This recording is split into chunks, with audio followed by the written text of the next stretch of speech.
มิ่งขวัญปวงชนวิทยุแห่งประเทศไทยให้ความรู้คู่ความสุขสถานีวิทยุกระจายเสียงแห่งประเทศไทยจังหวัดเชียงใหม่ AM 1476 กิโลเฮิรตซ์สถานีวิทยุภาคภาษาชาติพันธุ์แห่งเดียวในประเทศไทยที่มีความทันสมัยเชื่อถือได้สร้างอัตลักษณ์กลุ่มชาติพันธุ์สู่สากล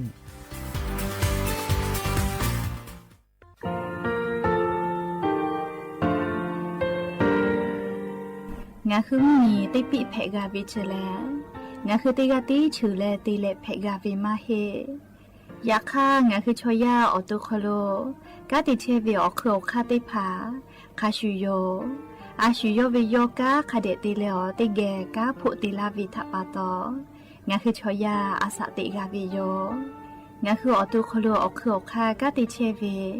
อูเวอีเวมาโกติยาลิเลทอกาอายีอูเวคาชเวเพวิโยอลักวงาคือออตุคโลออคโลคากาติยายามาเตียลาบิโลโกงาคือชอยาทอกาอาสติมากาวิคาชูงาคือมีติปิเพกาวิเจแลงาคือติมูติสุติเพเลอติกาลิเลอาชูโยเวอวูปุตาเวกันติภาคาเสติเกคาเดกากาติเทวิทัปาโตงาคือมีติปิจคิเพลากาวิโยเชแลงาคือเทโจโมโคคางาคือมียาถาตอคปิลาตาเวปุลาเวติเจเสนีเสหปามัชหปานิงาติเจออกขอบทามัววิทยาลัยวิชาการศึกษาประสานมิตรโกเวออคโลจากเกรทาไทโจโมคุโฮคางาคือมียาถาปิยาลาตาวิตอคติพายโย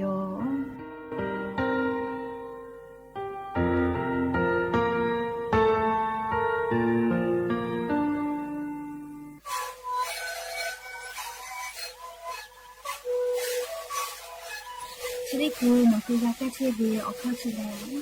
แล้วหุบเข้ากับตัวออกทีจังหวะที่ไหนเอ็มนาบา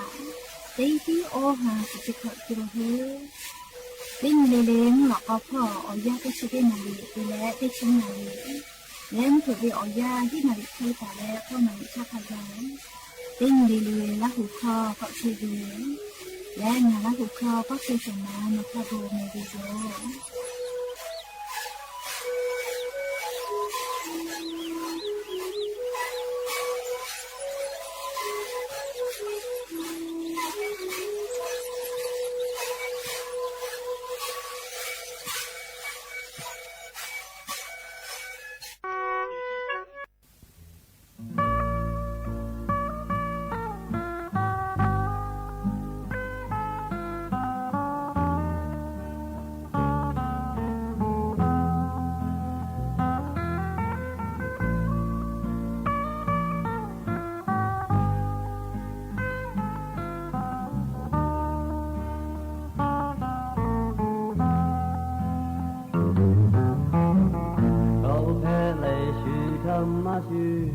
ชื่อจ่าชื่อเบอให้มากาเบอ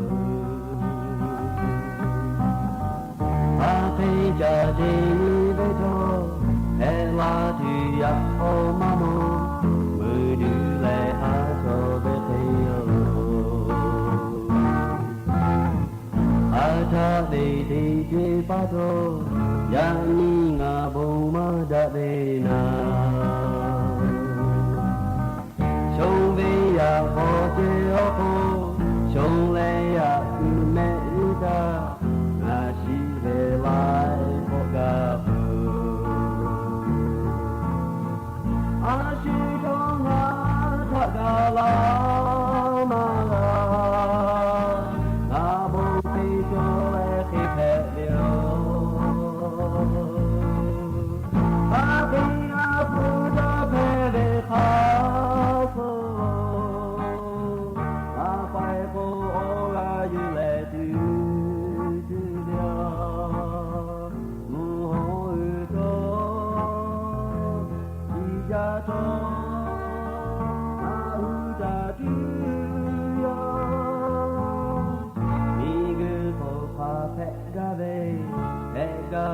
เพะเปียวนามา Sông về chợ là yu ta lệ đi nhị ở lệ mình gặp hùng aga sẽ phá phép sa a sư con a cha ga la ma ga na bo khi cho lệ khi phép điều a khi a phu cho phép về khá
งาคือชอยาแล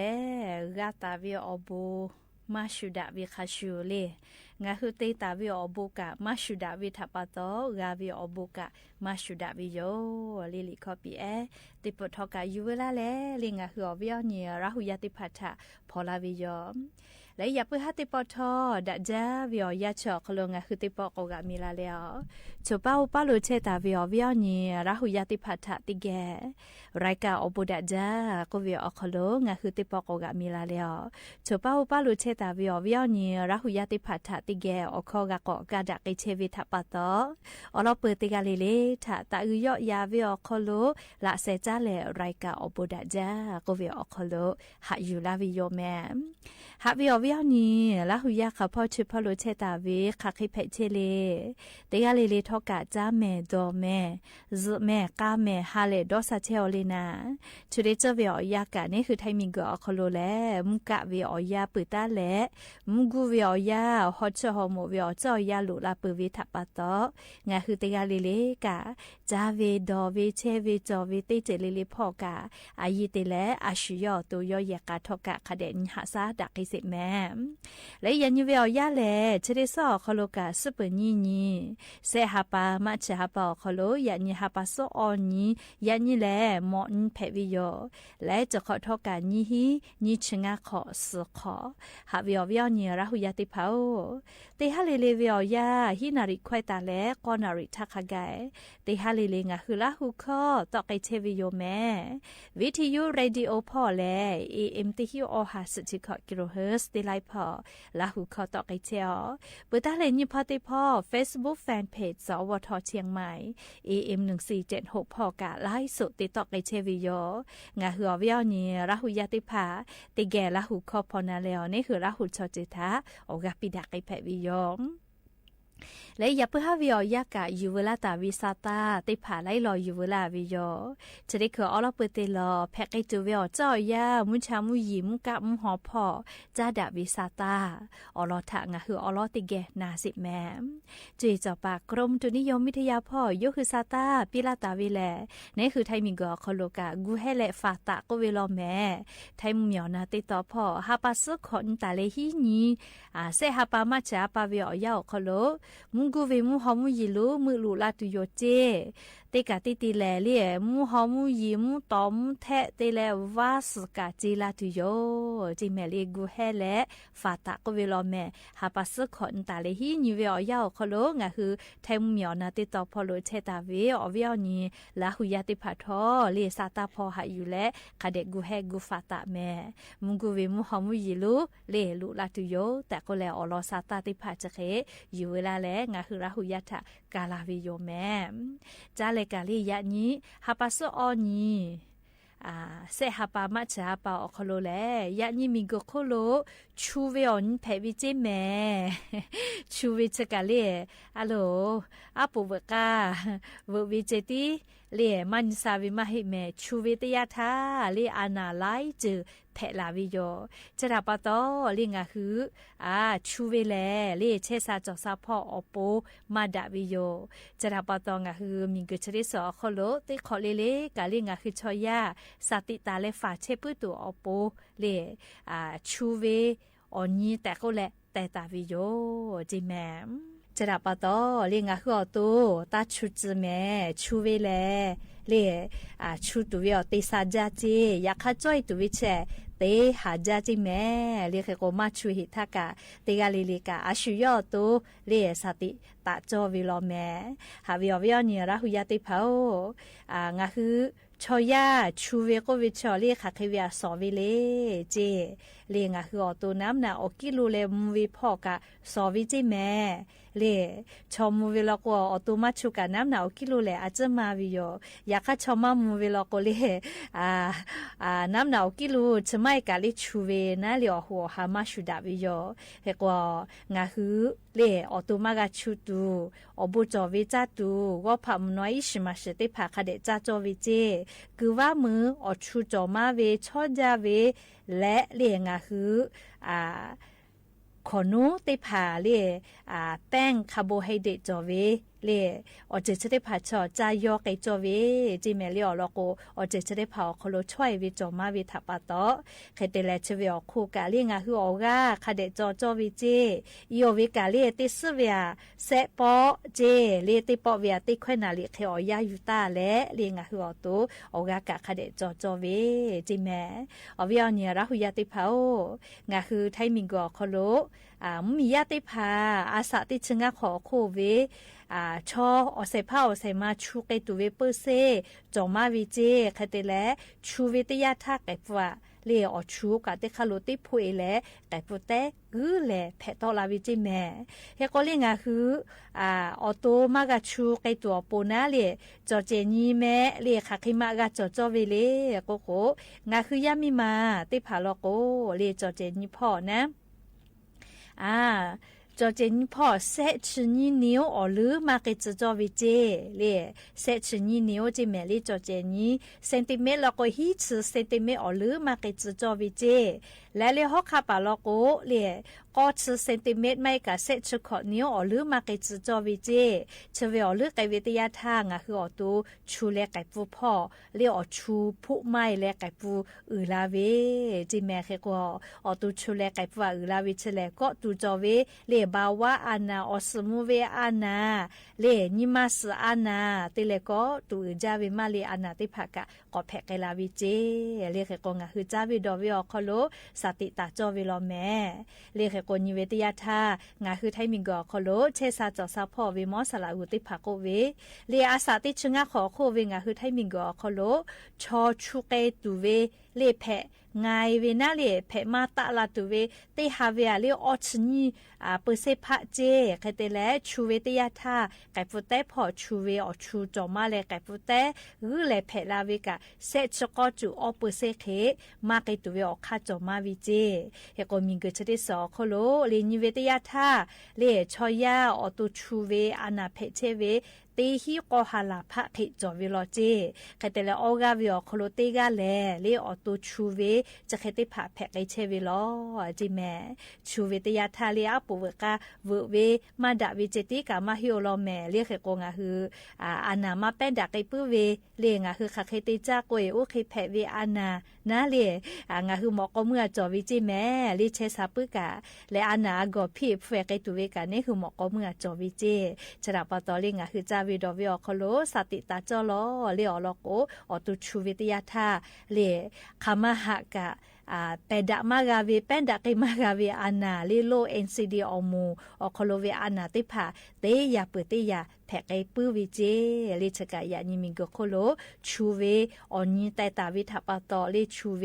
ทัปตออานาไลจือแพกปื้อเวอลอติผายูเวลาและงาคือราหุยาติผาฉะเกามาลาวิโยแม่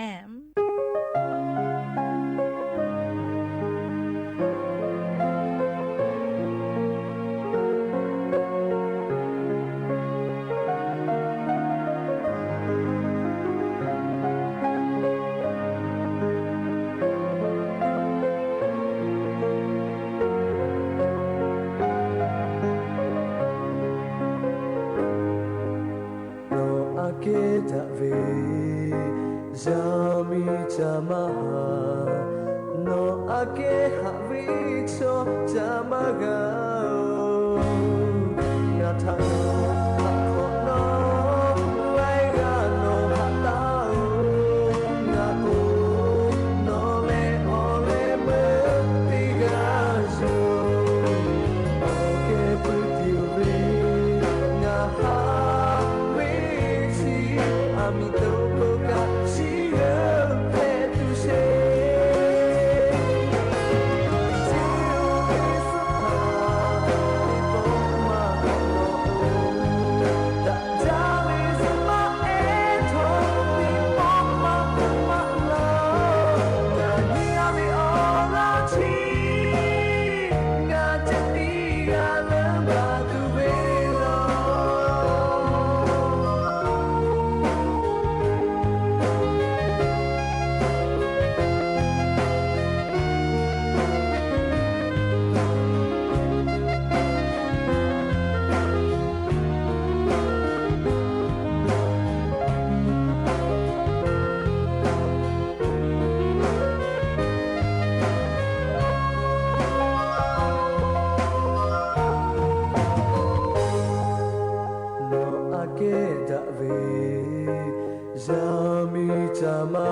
กานาเกเปวิโย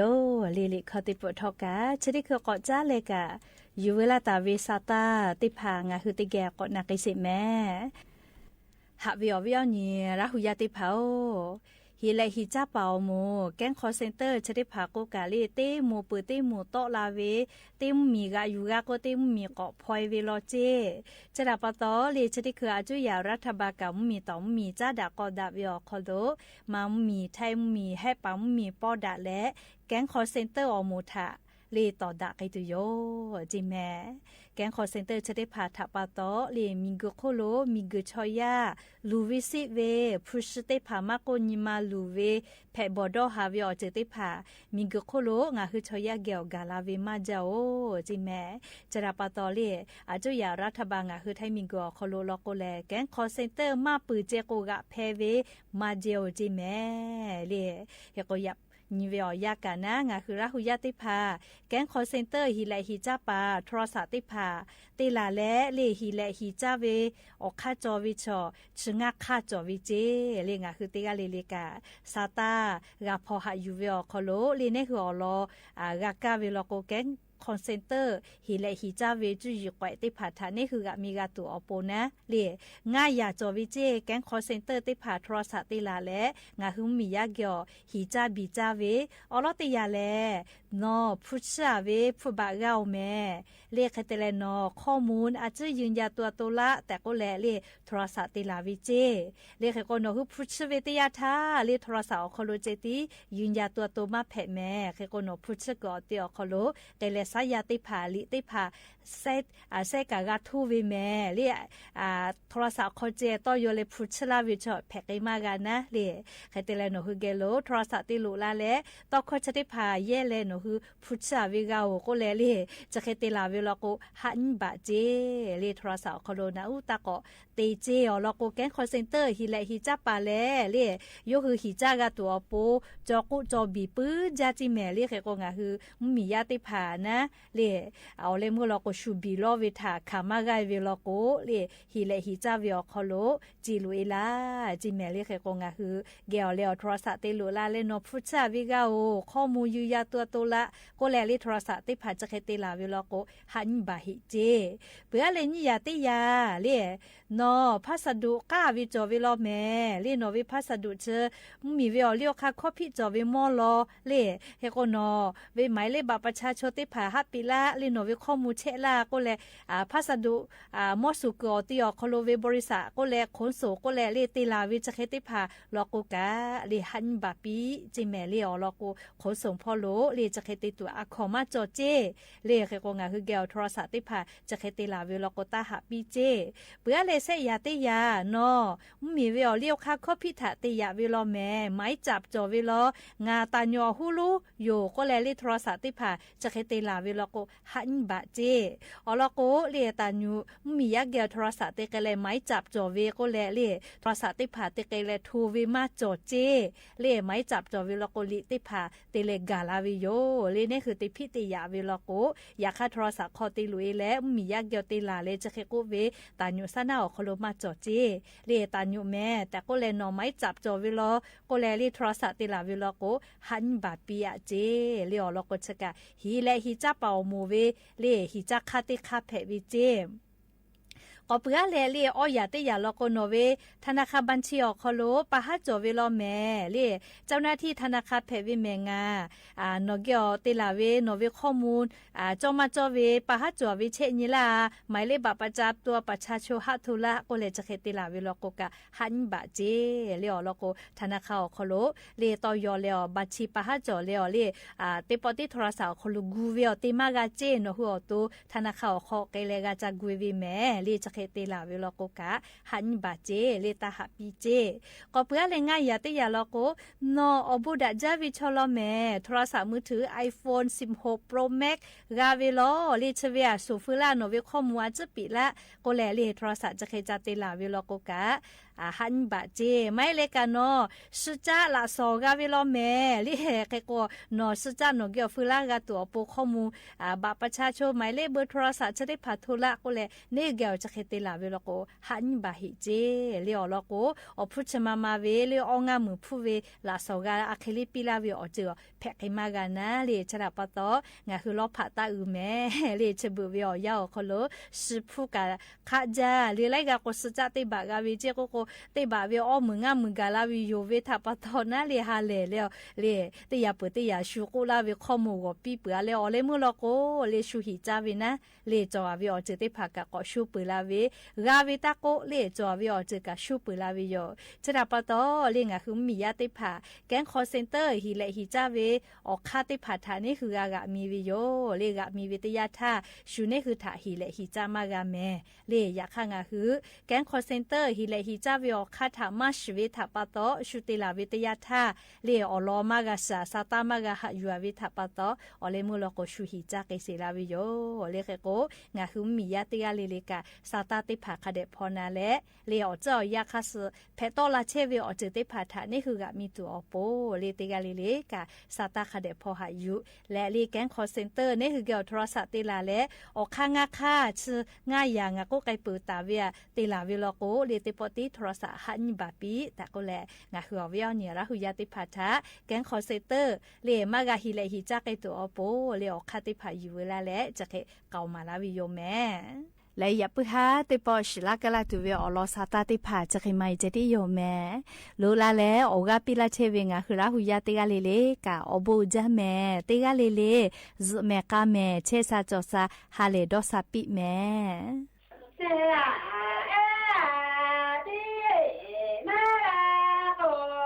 นาโตอิเดยา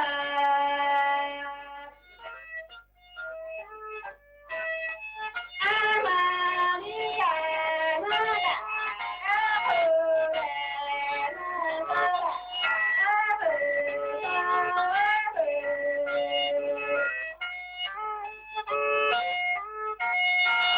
บ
ถานีวิทยุกระจายเสียงแห่งประเทศไทยและเครือข่ายทั่วประเทศเสนอข่าวต้นชั่วโมง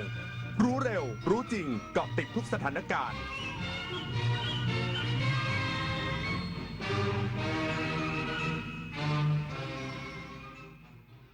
รับฟังข่าวต้นชั่วโมง 21 นาฬิกากับพินโยรุ่งสมัยสพท.กำชับมาตรการช่วงปิดภาคการศึกษาเน้นความปลอดภัยและมีแผนเผชิญเหตุอย่างรอบด้านอีกสักครู่กลับมาติดตามรายละเอียดครับคนชอบตื่นเช้าฟังข่าวตอนเช้าให้ทุกเช้ามีสาระตีของร้องข่าวสื่อสารตรงถึงชาวบ้านในทุกพื้นที่ผ่านหอกระจายข่าวทั่วไทยจากการจับมือกันแน่นของกรมประชาสัมพันธ์และกระทรวงมหาดไทยออกอากาศทุกวันเวลา 6:30 น.ถึง 6:45 น.ในรายการข่าวยามเช้า FM 92.5 เมกะเฮิรตซ์ทางสถานีวิทยุกระจายเสียงแห่งประเทศไทยและเครือข่ายทั่วประเทศวันจันทร์สีส้มอังคารสีแดงพุธสีส้มพฤหัสสีแดงศุกร์สีส้มส้มเริ่มส่งผลต่อสุขภาพแดงมีผลต่อสุขภาพปอดเราไม่ปลอดภัยแล้วหายใจ1 วันเทียบเท่ากับการสูบบุหรี่4 มวนเพิ่มความเสี่ยงมะเร็งปอด 1.4 เท่างดเผางดจุดธูปหมั่นเช็คสภาพรถเพื่อลดควันและไม่ลืมสวมหน้ากากอนามัยป้องกันฝุ่นก่อนออกจากบ้านเช็คค่าฝุ่นที่ Air4 Thai แอปพลิเคชันกรมควบคุมมลพิษคุณรู้สึกถึงมันหรือเปล่ามันอยู่รอบตัวเราแต่เรามองไม่เห็นมันแทรกซึมเข้าสู่ร่างกายของเราอย่างง่ายดายมันคือนาโนพลาสติกอนุภาคจากการแตกสลายของพลาสติกขนาดเล็กกว่าเส้นผม 100,000 เท่าที่ปนเปื้อนอยู่ในระบบนิเวศส่งผลต่อการเจริญเติบโตระบบสืบพันธุ์และอวัยวะสำคัญอื่นๆร่วมลดการใช้พลาสติกในชีวิตประจำวันเพื่อลดมลภาวะนาโนพลาสติกกันนะคะมหานครแห่งอาหารและบริการหาร้านสู่ตลาดโลกซอฟต์พาวเวอร์ด้านอาหารปลากุเลาเค็มตากใบนราธิวาสไก่เบตงยะลาปูทะเลปัตตานีโคพันธุ์พื้นเมืองและแพะวัตถุดิบชั้นเยี่ยมของท้องถิ่นได้รับมาตรฐานอาหารสากลและอาหารหาร้านผลักดันให้เป็นพื้นที่มั่นคงทางอาหารสร้างเศรษฐกิจชุมชนเพื่อยกระดับคุณภาพชีวิตภายใต้ระเบียงเศรษฐกิจหาร้านจังหวัดชายแดนภาคใต้สำนักงานคณะกรรมการการศึกษาขั้นพื้นฐานกำชับมาตรการช่วงปิดภาคการศึกษาเน้นความปลอดภัยและมีแผนเผชิญเหตุอย่างรอบด้านว่าที่ร้อยตรีธนุวงศ์จินดาเลขาธิการคณะกรรมการการศึกษาขั้นพื้นฐานเปิดเผยว่าได้เตรียมแผนการรองรับการปิดภาคเรียนที่2ปีการศึกษา 2567โดยได้กำชับให้สำนักงานเขตพื้นที่การศึกษาทุกเขตพื้นที่แจ้งสถานศึกษาในสังกัดทุกแห่งจัดแผนการรักษาความปลอดภัยและแผนรับมือสถานการณ์ต่างๆที่อาจเกิดขึ้นกับนักเรียนและบุคลากรทางการศึกษารวมถึงทรัพย์สินของทางราชการไปจนถึงภัยพิบัติธรรมชาติเช่นแผนอุทกภัยอัคคีภัยย้ำให้ติดตามสถานการณ์ทุกช่องทางด้านอาคารสถานที่ของสถานศึกษาขอให้ตรวจสอบและบำรุงรักษาระบบไฟฟ้าให้อยู่ในสภาพที่ปลอดภัยพร้อมใช้งานอย่างสม่ำเสมอส่วนความปลอดภัยของนักเรียนกรณีที่โรงเรียนจัดกิจกรรมขอให้มีระบบรับส่งนักเรียนการเฝ้าระวังระงับเหตุการณ์การใช้ความรุนแรงและการทะเลาะวิวาทพร้อมขอความร่วมมือผู้ปกครองดูแลโดยเฉพาะการป้องกันการจมน้ำทั้งนี้เพื่อให้การปิดภาคเรียนเป็นไปด้วยความเรียบร้อยและเป็นการเตรียมความพร้อมสำหรับเปิดภาคการศึกษาที่1ปีการศึกษา 2568 ต่อไปภูรินทร์ ภาคสวนการรายงานเลขาธิการสำนักงานประกันสังคมหารือโฆษกคณะกรรมาธิการ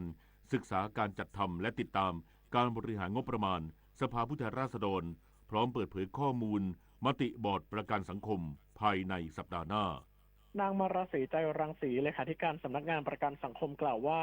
ได้หารือกับนางสาวรัชนกศรีนอกโฆษกคณะกรรมาธิการศึกษาการจัดทำและติดตามการบริหารงบประมาณสภาผู้แทนราษฎรพร้อมคณะเกี่ยวกับแนวทางการเปิดเผยข้อมูลการบริหารจัดการประกันสังคมโดยชี้แจงว่าการส่งหนังสือแจ้งเวียนเรื่องการเปิดเผยข้อมูลเอกสารของทางราชการเป็นการกำชับตามหน้าที่ตามพระราชบัญญัติข้อมูลข่าวสารของราชการและพระราชบัญญัติคุ้มครองข้อมูลส่วนบุคคลกรณีการเผยแพร่ผลการประชุมของบอร์ดต่างๆผ่านเว็บไซต์สามารถทำได้และจะเร่งดำเนินการภายในสัปดาห์หน้าส่วนการควบรวมกองทุนประกันสังคมกับกองทุนสำนักงานหลักประกันสุขภาพแห่งชาติได้ขับเคลื่อนมาระยะหนึ่งแล้วอยู่ระหว่างการพิจารณาว่าจะให้สิทธิการรักษาพยาบาลกองทุนเป็นสิทธิเดียวกันด้านนางสาวรัชนกศรีนอกกล่าวว่าเลขาธิการสำนักงานประกันสังคมได้รับเรื่องการเปิดเผยข้อมูลมติที่ประชุมในบอร์ดประกันสังคม4คณะ โดยจะทยอยเปิดภายในสัปดาห์หน้าส่วนการควบรวมสิทธิรักษาพยาบาล3กองทุนเป็นอำนาจตัดสินใจของนายกรัฐมนตรีและทราบว่ามีการตั้งคณะกรรมาการศึกษาควบรวมสำเร็จแล้วจึงอยากกำหนดระยะเวลาที่ชัดเจนและมีการควบรวมสิ่งที่สำคัญคือการกำหนดสิทธิการรักษาไม่ให้ต่ำไปกว่าสิทธิบัตรทองสัพทวีศรีวิบูลย์รายงานผู้ตรวจราชการสำนักนายกรัฐมนตรีลงพื้นที่จังหวัดแพร่ขับเคลื่อนนโยบายรัฐบาลแก้ปัญหายาเสพติดและบุหรี่ไฟฟ้าและการพักชำระดอกเบี้ย3 ปีนายอิทธิพลช่างกรึงดีผู้ตรวจราชการสำนักนายกรัฐมนตรีเขตตรวจราชการที่16พร้อมคณะผู้ตรวจราชการกระทรวงที่ปรึกษาผู้ตรวจราชการภาคประชาชนร่วมประชุมขับเคลื่อนนโยบายสำคัญของรัฐบาลประเด็นการป้องกันแก้ไขปัญหาการเปลี่ยนแปลงทางสภาพภูมิอากาศมุ่งสู่การปล่อยก๊าซเรือนกระจกสุทธิเป็นศูนย์การขับเคลื่อนนโยบายซอฟต์พาวเวอร์การป้องกันแก้ไขปัญหายาเสพติดและบุหรี่ไฟฟ้ารวมถึงการขับเคลื่อนนโยบายพักชำระดอกเบี้ย3 ปีทั้งนี้ได้ลงพื้นที่ณศูนย์การเรียนรู้คัดแยกขยะที่ต้นทางชุมชนเพชรรัตน์ชุมชนต้นแบบในการลดคัดแยกขยะที่ต้นทางมุ่งสู่การเป็นชุมชนคาร์บอนต่ำลดการเกิดก๊าซเรือนกระจกอย่างเป็นรูปธรรมและเดินทางไปยังศูนย์ชุมชนต้นแบบวิสาหกิจชุมชนสุราศักดิ์ทองแพร่อำเภอ2จังหวัดแพร่ติดตามการขับเคลื่อนนโยบายซอฟต์พาวเวอร์ส่งเสริมอัตลักษณ์ท้องถิ่นให้เป็นที่รู้จักในระดับประเทศและระดับสากลพิรุณพรแสงสร้อยสวทแพร่รายงานจบข่าวพินดรุ่งสมัยอ่านแล้วฟังข่าวครั้งต่อไปเวลา 22:00 น.ติดตามข่าวที่นำเสนอไปแล้วได้ที่ www.thainews.prd.go.th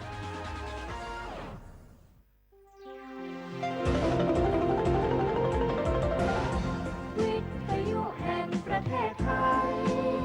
ให้ความรู้กู้ความสุข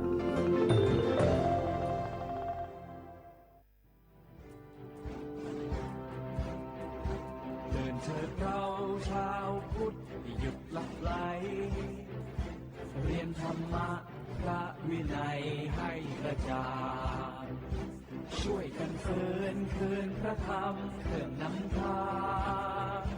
ตามแบบอย่างเมื่อครั้งพระพุทธองค์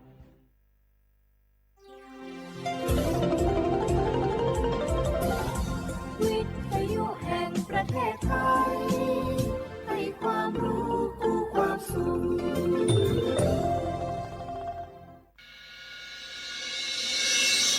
สถานีวิทยุกระจายเสียงแห่งประเทศไทยจังหวัดเชียงใหม่ AM 1476 กิโลเฮิรตซ์สถานีวิทยุภาคภาษาชาติพันธุ์แห่งเดียวในประเทศไทยที่มีความทันสมัยเชื่อถือได้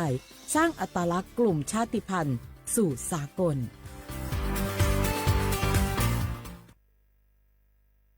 นากอลาซากาเลลังเอเจฮูชอบาพิวชาบาวอคอย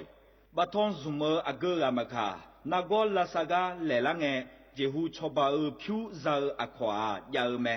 เอโคนากอลาซากาเนบิมโดลานากอมายาปิอานากอนาเอกาซาเตโบซาเอกาชอบาลูอามูฮเดเนญีโคลาเฮกากอยาดาดาเมเฮกาดาดาญาเมหน่วยบริการในระบบหลักประกันสุขภาพแห่งชาติสำนักงานสาธารณสุขจังหวัดสำนักงานหลักประกันสุขภาพแห่งชาติเขต1 ถึง 13ศูนย์คุ้มครองสิทธิบัตรทองตามมาตรา50วงเล็บ5สายด่วน1330กด0ตลอด24ชั่วโมงสปสชเขต1เชียงใหม่นากายำยองาซุ้มยี่เยงาซุ้มงางาโยกานาลูกาตุเมเด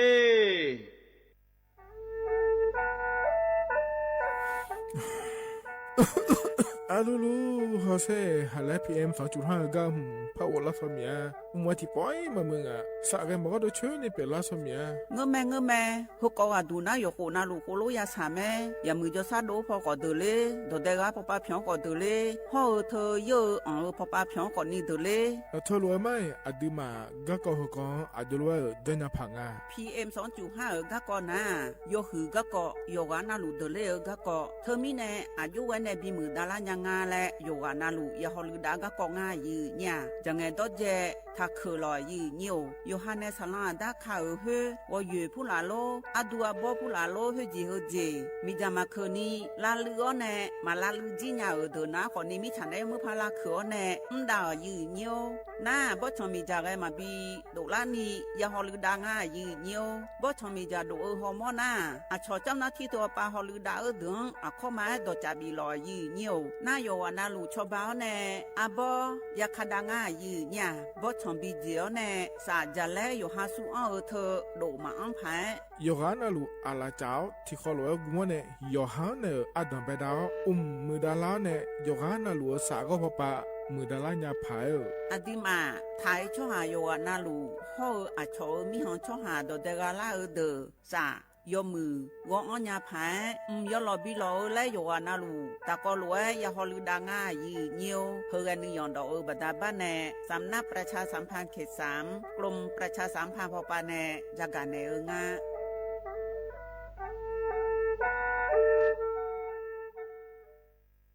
จังหวัดเชียงใหม่พอปาแนยาลาเดช่อหาโยวานาลูตะกอลอกมอแนบ่ชอมีจาทาเคเดโยฮันเนจังไงดอเจบิเจอทักคือเดสลองอาดาเมื่อพอปานเนมีจาทักคือเด PM 2.5 เธอโยฮันสาวอ้องแงมามึงงาเจสาหันเล่นนมเธอยืนโยจังหวัดเชียงใหม่พอปานเนมีจาทักคือและที่เธอหนาขอนี้วัดทิติบาลาสีอดัมเบลสีอันแนวัดทิเชงาบาลาสีงาเสียงเกยอาโหนีพังอายาตาโกเชเยหงเกินีทาเคและที่ทางายืเนี่ยโยฮามีจามาเคยมาเรยังอาโถและดูนาขอนี่ทการะบบไฟดีและคูกาดอจาบีเลเจไงมานาหานี่เคนาของบีอังผิวพอปาไงนีพังอายาติเจของไงบีอังเนผิวพอไอติเจจังหวัดเชียงใหม่พอปานาซาลองอาดาคาพอปาโยฮามลือซาลือจีนาขอนี่มีจามาบีเคและฮอลือดาลูมาเจเฮนาจูฮูพอปาแกมีจาแกมาบีเคพายโยฮาจอดูจอยางแกมือดาลาญาพายเฮนานี่ซอแผ่โอมยองเกนี่บีมือดาลาญาพายฮอลือดาลูมาเจยืเนี่ยมีจาเคช่อหาฮอมอนาดอจาบิเลญาแม่เจยืเนียวนากาสมบูนาขอนี่จำยองาซุมตีညီရဲ့จำยอแย่และเธอกาไงเลยญาแม่เจฮอตีวตีเธอกาไงเลยญาแม่เจอุจินางอมาแอนี่อายุเนียวคาชอชอแม่นแม่นแม่น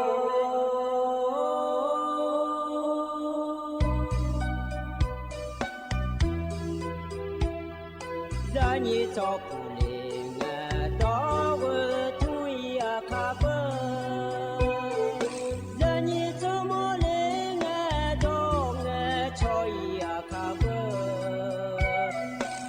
พามาสิจอชาโล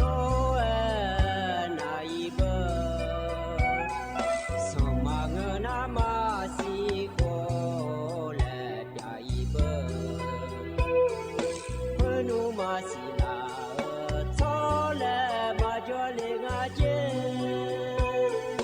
มาสิลาบอซาซาลามาตัวงาเจพนุมาสิสุทอจางอาเจมาสิลานาเบมีอาชอจางอาเจวินสิลายอฮาชอเมียสิลาเงนาญายอฮาชอฮาเมียดายืนญายเวชอชอเมียอูเลยืนดูเมียชอลวยอาดิซานี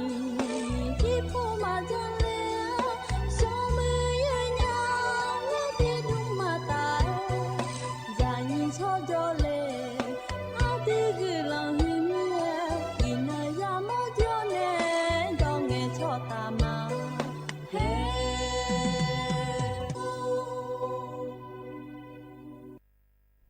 u du thọ ma yi nhiều nhâm chỉ ghé yi như này phải thằng dưa la mẹ yi nhà yo mi na lu thằng dưa la lu ayam na li thì la ga du na li vừa làm nè chế lãng cái nhiều thằng dưa lao nè có thì gì chứ chưa phải jaga nè la mẹ yi nhà nhóm chia yi như này thằng dưa la ở đưa khảo anh non na miêu thì nó cứ la ngà ina bala xì na khó ni không xử lẽ khu xì khổ na khó ni xét thì khổ mi chmơ anh non na khó ni wa khang nó cứ la ngà yi nhà wa thì ngay nong bala xì sum xiang xì lê ga của nhị phang ngày ta cổ chế ye khổ ayam thì non sa thì nói bala chỉ cái đưa mà khoa yi nhà bala xì cái sum xiang on la so mẹ lo yi nhiều yi nhị để khai cái yếm nhà ga thơ thì non sa thì nói hơi mà lại chỉ sa chỉ mà lại nửa giờ được thế theo du cái loại nhiều họ bala xì cái chơi liệu xì cái nhị xì cái chơi liệu xì na còn nhị chỉ vậy năng mà chơi cái loại gì mà sao mà lại nửa na còn nhiều có lá ở lưu gì để lại loại loại nhiều thế sum xiang là ăn xong mẹ loại nhiều nhưng khán na còn nhiều nhị được khai được cái trong thế đạo lại thưa na còn nhiều lo gỡ pa còn nhiều mi já ta khờ đê lại thiêu ayam xì như nha yo na lu yo cái trong thế đã lo nhiều thì nó sa thì nó u chỉ lên nga miệng đôi sa đôi này còn như phụ lại gió này giờ cứ đó cứ này thì đứa này yo qua giờ đu lo nhiều mà yo qua giờ đứa khảo đó đu cái na hà ta có lu gió đam mai lo nhiều anh nhớ đầm bên nghe nó nhà đứa này chào thì dù ta có luôn hà đam mai nhà anh nhí nóng bên bonita này chào lo nhiều nhưng mà là hơn nửa thà lù ma lại chào thì ta có luôn hà biểu đam mai nhiều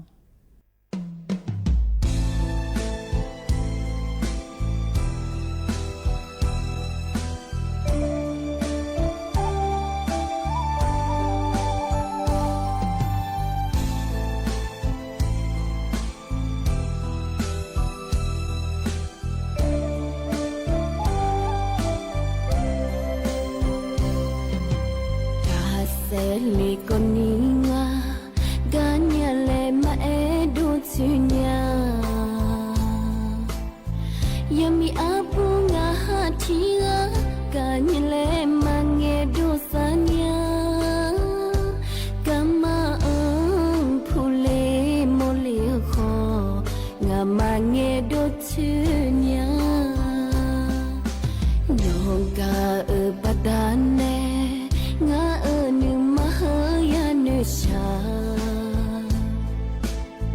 Bagabaya pohoninga no nga ang tiga lamonya ahado sinya maluno nga no ang hanay ka numatonya nga no ang ka masinya nyaluno nga nega do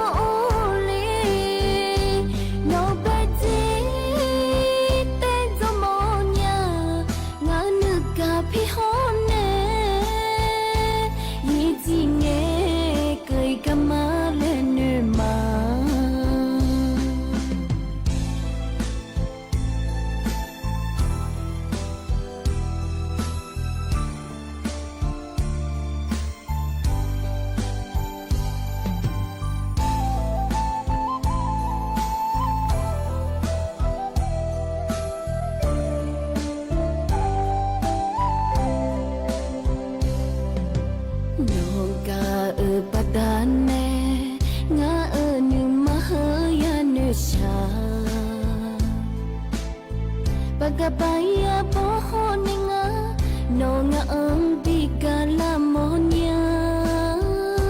ahado sinya maluno nga no ang hanay ka numatonya nga no ang ka masinya nyaluno nga nega do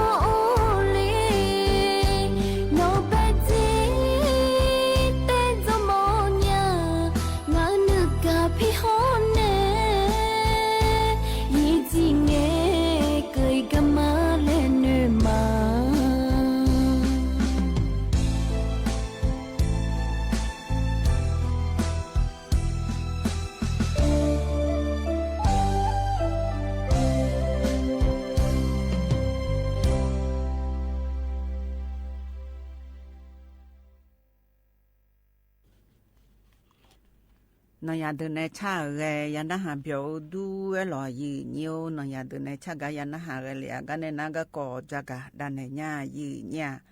ยืนยังจากะในกะกอนาลอยืนิวยมคันนะขอนี้บุหรี่ไฟฟ้ากะกอลอยาหอดเธอไฟฟ้าปานในดเธอยกอาจะเกยันนะหาแม่แน่ยืนี่ยากาแม่แน่ยืนี่นากะจุเอลิวัดที่นี่ชื่อไงนองลอยืนิวเธอกาในจิรายุหัวซับและขั้วเฮกานะขอนี้นายรัฐมนตรีในจิเมื่อยาวขอนี้ตะโกลไงโชหางายีเนี่ยเฮกันในจากการในนะขอนี้เธอกาอายอมมาเธอเป่าอามาอามูลอยยีเนียวเธอบุหรี่ไฟฟ้าก็กอยันเหยงายีเนี่ยลอกึกลุงาเลยยกอายากาเมียลอยยีเนียวเธอไม่แน่คุ้มเทมือละเฮยยันเหยเธอนาลอยยีเนียวดโตสมภากาเจนีเจแล้วตัวรู้งาแถผิวบ่าวไปนะขอนี้สมภาเจนีเจเธอลอบุหรี่ไฟฟ้าเธออันน่ะผิวบ่าวพอเลยนะขอนี้นี่ลำบากเจยีเนี่ยเธอว่าที่นี่ชิซุมเขาก็เจอเลยเขากงจากงานแล้วมีนานาเสียงจากงานแล้วยืเนี่ยมอลี่ก็ก่อเธออยู่ชนเทดาแล้วจากงานง่ายยืเนี่ยเธอมีแน่ชอรัฐบาลพอในจากงานเฮนายืเนี่ยบุหรี่ไฟฟ้าเธอนะขอนี้เธอยบบังแล้วซอกถาเมียยืเนี่ยเธอมีแน่อีนุ่มหน้าเจยืเนี่ยเธอก็อาศัวบุหรี่ไฟฟ้าเธออ่างาและอันน่ะเธอยอดจียองกึบุหรี่ไฟฟ้าพูดละเธอกึกยางาและให้เธอช่างเทได้เจเดยืเนียวเดที่ก้านนะขอนี้เธอบุหรี่ไฟฟ้าเธอยางาและมาสิลาเจยืเนี่ยยอดจียอนเนดาชูจียอนเนลอยืเนียวเธอไม่น่าชดเจ้าหน้าที่บอกมาเธอก็อีเจลาเจเธออย่าหอบไฟฟ้าและบุหรี่ไฟฟ้าเธอกูหัวช่องรอที่เดือนน่ะมามอนยาเจยืเนี่ยรอเธอมีแน่อย่างนั้นแต่ช่วงหาโยกนาลูเจเธอมีนึฮอร์โมนาชอดันหัวปัจจันแน่และรอจากการแน่และรอยืเนี่ยจิมีแน่และเงินนะคนนี้บุหรี่ไฟฟ้าเธอนะจะอันต้องอันเลยนะคนนี้ยันเดเลยมีอาช่องเดเลยมันเงินเจโยหายาอุปายมันเดเลยงเจยืเนี่ยแล้วตัวรู้งยืเนี่ยผิวบาพอซ้อเลยนะยืเนี่ยบุหรี่ไฟฟ้าและเธอนะขอนี้เธอยากาอยากาเธองาผ้าลำบะยอนนี่ยากางาเจยืเนี่ยแล้วตัวรู้เธอยมยากางาเจถ่ายมือละหื้อหน้าแล้วตัวรู้เธอจะกามือยกคือคุ้มเทมือโลจิบามือโลตัวเด็กดูมือโลเลยยืเนี่ยเธอมีแน่เธอก็ชอรัฐบาลช่อหาเฮนาอยู่ปานายืเนี่ยอยู่ข้างช่องเทได้เจบุหรี่ไฟฟ้าก็เกาะแล้วตัวเธอยกกันนาหลัวจังหวังเจ้าหน้าที่เฮด้าแนวอยู่ข้างบิฮอลได้เจยาบมาชนเด็กและเยาวชนแล้วเธออันน่าสมบูรณ์อย่ายุ่มองแล้วตัวข้าหน้าเจ้าหน้าที่พอปาเธอรัฐบาลพอช่อหาเจ้าหน้าที่ทางลักแล้วเธอรัฐบาลช่อหารัฐบาลมีมอนในเธอปาราจีอยู่นะยืเนี่ยอายุมันเยียนะคนนี้เธอยมยาอยู่บ่อนยางานเนี่ยยืนี่น่าเธอากึกยาเนี่ยยางาและดันโนยมือพามาโซฮอนีเพเจตัวบีอนาเจยืเนี่ยกามากาเชโดฐานในชดเชเจอายกายอดันโนเธอตัวโลบิฮอลูดาเธออายุลุมดาวงาและยืเนี่ยเธอมีแน่บุหรี่ไฟฟ้าเฮนายืเนี่ยจะอันต้องเอาไว้เดือนยอดูเลยเจยืเนี่ยเธอบัดาบ้าเมียอายุวันในอยู่หายาอยู่หาไปมาดอกเพมาบิจานี่ฮอลูดาก็ก่อเฮนาขอนี่อยู่อันนั้นยาเลเจดังเจเธอก็ดอเธอนายืเนี่ยยาอาโหเชื่อโหมาขอลามีแน่ยมยาดองเจยืเนี่ยแล้วตัวรู้เธอมีในก็ดูนายืเนี่ยเฮนาอยู่หัวปากเจยืเนี่ยไอ้ยุ่มเฮกันในจิตละยุเฮกันในจากการในนะขอนี่เธอกันนายรัฐมนตรียาไหนมาเจกรรมการเชดในยาหอบุหรี่ไฟฟ้าพอไปมือพาฮอลูดาเชดในบิมดาเลยยืเนี่ยมาเบี้ยเจนี่ยืเนี่ยเธอ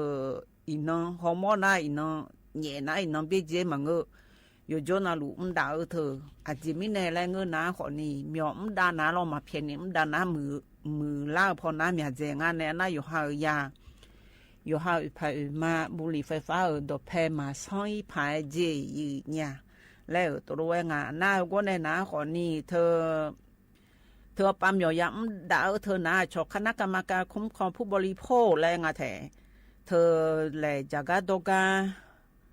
เธออายุยุเนี่ยมาบิดเลยแล้วฮอลือดาพอปาพองไงเจอันนั้นก็แน่นะกรมควบคุมโรคเจกระทรวงสาธารณสุขพอปาล้อยีเหี่ยวเธออยู่หามาดูอย่างมึงจะซัดดูพอปาขอยาน่าก็ในนะขอนี่เธอผิวบาพอปาโลดันโนพอปาโลยมอยากตะก็โลกุมเลี้ยวในลอยยีเนียบุรีไฟฟ้าก็ปาฮอลือดานะขอนี่อย่าช่างเทดังอาเจยีเนี่ยแล้วตัวงาย้อนพอปาขอนี่ยมมือพาอยู่บอนดาเจเนี่ยยานาลอยยีเนียวหน้าสัวดันโนสัวเธอปาอังเล่นหน้าดันโนย้อนบังในยาเนี่ยยานะขอนี่เธออยู่บอนดาเลยลอยยีเนียวเธอมีในเฮนะอยู่ปานะขอนี่บุรีไฟฟ้าก็ก่อเฮนะขอนี่โคโลโลมือก็ก่อเดแล้วยมยาตีโดล่าผ่าแล้วตัวงายีเนี่ยเฮบุรีไฟฟ้าก็ก่อจากการในยีเนียวเฮกันในหน้าหน่อยอย่าเดินในชากาทิตีแลพนาหาดามายีเนี่ยเธออันนี้บางไกในชาวรอยีเนียวนึมาจ่อเขาจีรอแหละนึมาจ่อแน่จีบาโดและเธอหนาคนนี้สัชงก้อยขออังงี้และชาวเธอตีตะโกลเวนะฮะเบียดามายีเนี่ย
Bega, Numana go,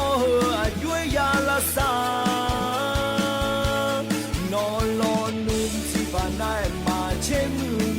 e con a un ma bella jola nya to ti pa do ne nga to se ma du ka ba da ne nga ma shi mo nya e ti pa do ne nga to se ma du ka ba da ne nga ma shi mo nya e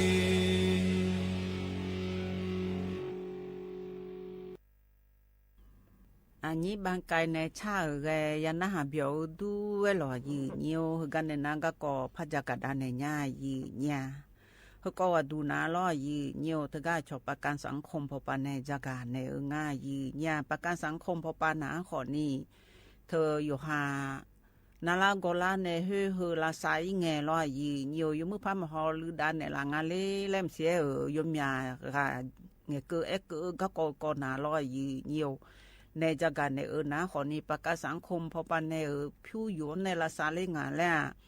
มาเทียแล้วล่อยมมือพระเขาดามแม่และจักรในก็กองายีเนี่ยถ้าไงยุ่มก็ก่อยพอมาพอจักรหลัวเฮนาล่อยีเนียวประกาศสังคมพอปันย่อเฮนาขอนี้นั่นละก็ละแงเธอหุยาละสายแงอาชลวมาละสามมือในละงาแล้วลูปากางาแล้วเสียตัวรู้เธออาชอประกันสังคมเฮาสิทธิบัตรทองเธอล้อยืเนียวตัวก็จะเกิดง่ายยืเนี่ยเฮอนะขอนี่เธอลูปังกางานแล้วจะเกิดกานางมันสีใจลังสีและคู่เหือนะล้อยืเนียวเธอก็เลขาที่การสำนักงานประกันสังคมพอปาเหมียวมืองะเหือในจักรในนะขอนี่สำนักงานประกันสังคมพอปาล้อนะขอนี่ล้อยืเนียวประกาศสังคมพอปายเธอฮอลูดันในเธอนะขอนี่แกสีพงฮอลูดาลูเอเจแล้วตัวรู้งายยืเนี่ยเธออัดดงเบกาเนอัศใช้ก็เกินนี่ประกาศละฮืออันลูน่าแล้วตัวรู้งะเธอก็ฮอลูดาเธอนะเราทีเจนะขอนี่น่าก็พงฮอลูดานี่เจนะขอนี่อยู่หามาดูก็จะทีเจชายอนเนี่ยเธอมาลูมาลาญานี่เปียโลสมเจนะขอนี่เธอเสียวเนสีกาฮอลูดาโลเจนะยาบงไงฮอลูดาล่ะงาเจนะยังไงไงดังเทอล่ะโกเจนะชมมวยในฮอลูดาเนล่ะฮอสีเจนะขอนี่เธออยู่หามยอมมายังไงฮอลูดาเนก็กอและฮอลูดาเนเจยีเนี่ยเธอมีแน่เธอการะบบและงาแถประกันสุขภาพห้อเธอประกันตนและเธอหนาขอนี่ยอเจยอและอยู่หาจังหลงพอและพระอีงาลอยอยู่จิมานาไงอยู่หาประกันสังคมผู้หลายจังอีนาขอนี่แกอาชอประกันชีวิตและสีประกันสุขภาพผู้หลายเธอประกันและเธอยมยาจีจังหลงยาเจยืยาวรูปเปียล่างไงรูปเปียล่างไงและลอยยืเธอไม่แน่เธอยหาหุยาลาสายในผิวบาผู้ละบีไงปากาเจยืเนี่ยรอยืเนียวเธอที่เดือนนะขอนี้แท้เมียวบิมไงเมียวมาญานีล้อชมในกูฮอดูเลยนะขอนี้คือกนางกงาเดเมียวมายังาเดและรอยืเนียวเธอไม่แน่ชสิทธิประโยชน์ประกันสังคมและงายืเนียวเฮือเมียวมายังกาเฮือล้ออายุโยบินเฮและยมาไกฮอลูดาลูเจแล้วตัวงาแท้เธอกาบินในเธอหนาก่อนนี่เธอช่วยยาทีกาประกาศสังคมย้อนถ่ายกาโยจิมานามยอมยานียอมเมื่อหนาวในเธอกาประกันพอปานในชบาและหลูล่านาหล่อสุ่มผงยายุเจยีเนี่ยสุ่มผงยายุและเธอหนาก่อนนี่เธอประกันตนและงาแถอยู่หามาดูก็ประกันงานล่อยีเนียวห้อเธอนายจ้างและงาบริห้อแมลีล่อยีบริเดอร์ห้อบริแมลีเดอร์ห้ออยู่หามาดูกับประกันเยอะเดอร์ล่อที่ยังเปิดเสกดูเจน่าก็ในหนาคนนี้รัฐบาลนี่บาตา4%ล่อเธอมีแน่เธอผิวบาและเลยนะล่อยีนิวโซจูไว้เลยนะคนนี้เธออามีนี่ดูเลงาและล่อยีนิวให้ตัวโซเชงายีเนี่ยขณะช่วงหายาเฮประกันตรงและเธอคอมพิวเตอร์ละอ้างฐานในประกันตัวย้อนถาเธอนาลอยยมนาดโตนี่เชลาม4แสงมือ4แสสมมือเจงจีเนี่ยแล้วตัวงายีนิวเธอประกันมาตรา 33ห้อ39รอยืเหี่ยวห้อมาตรา40เธอประกันตนและเธอหนารอประกันสังคมเธอหนาสุ่มจีอย่างง่ายยืเนี่ยมาตรา33 39ห้อเธอ40เธอรอยืเหี่ยวเธอมีแน่เธอโยฮาอาชอบประกันสังคมสมัครใจแรงงานอิสระแรงงานแท้เธอโยจิมานาไงที่เดือนาอยู่หาเมียวมั่มกันเนี่ย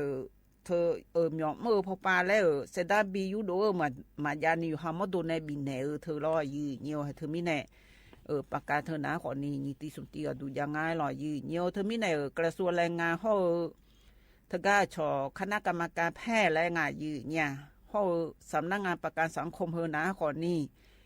โยพ่อนาลูกนาลากอนลาในหุยาลาสาและเธอนะโยกานาลูเฮและมาปานีนาโกโยโกนาลูโยมือพาฮอลูดามาจียีเนี่ยแล้วตัวรู้งะอาณาก็ตีมามืองาและโยมือพาบีมือดาลาพอไว้โยโจนาบีมือดาลาและชนไทยดาลูมาจีมานานีแล้วตัวรู้งะยีเนี่ยโยกานาลูตะกอลูฮิวกะฮือและมาปานีลาซาญาพาจีแล้วตัวรู้งะขณะเธออายุมาประกันสังคมพอปาจงเดือเธอยกขายชิฮือมาเจก็กอหูยาอยู่ในลาสาวและเธอหนาลอยยืนอายุไว้เนี่ยยกข้อบิลาสาวยมือพาลาสาบิโดเลวและลอยยืนยกข้อบิโคและยกหามดโดเฮอายุไว้เนี่ยมาบิดลางานและฮอลูดาพอยกขาฮอลูดามาเจแล้วตัวรู้งายืนขณะ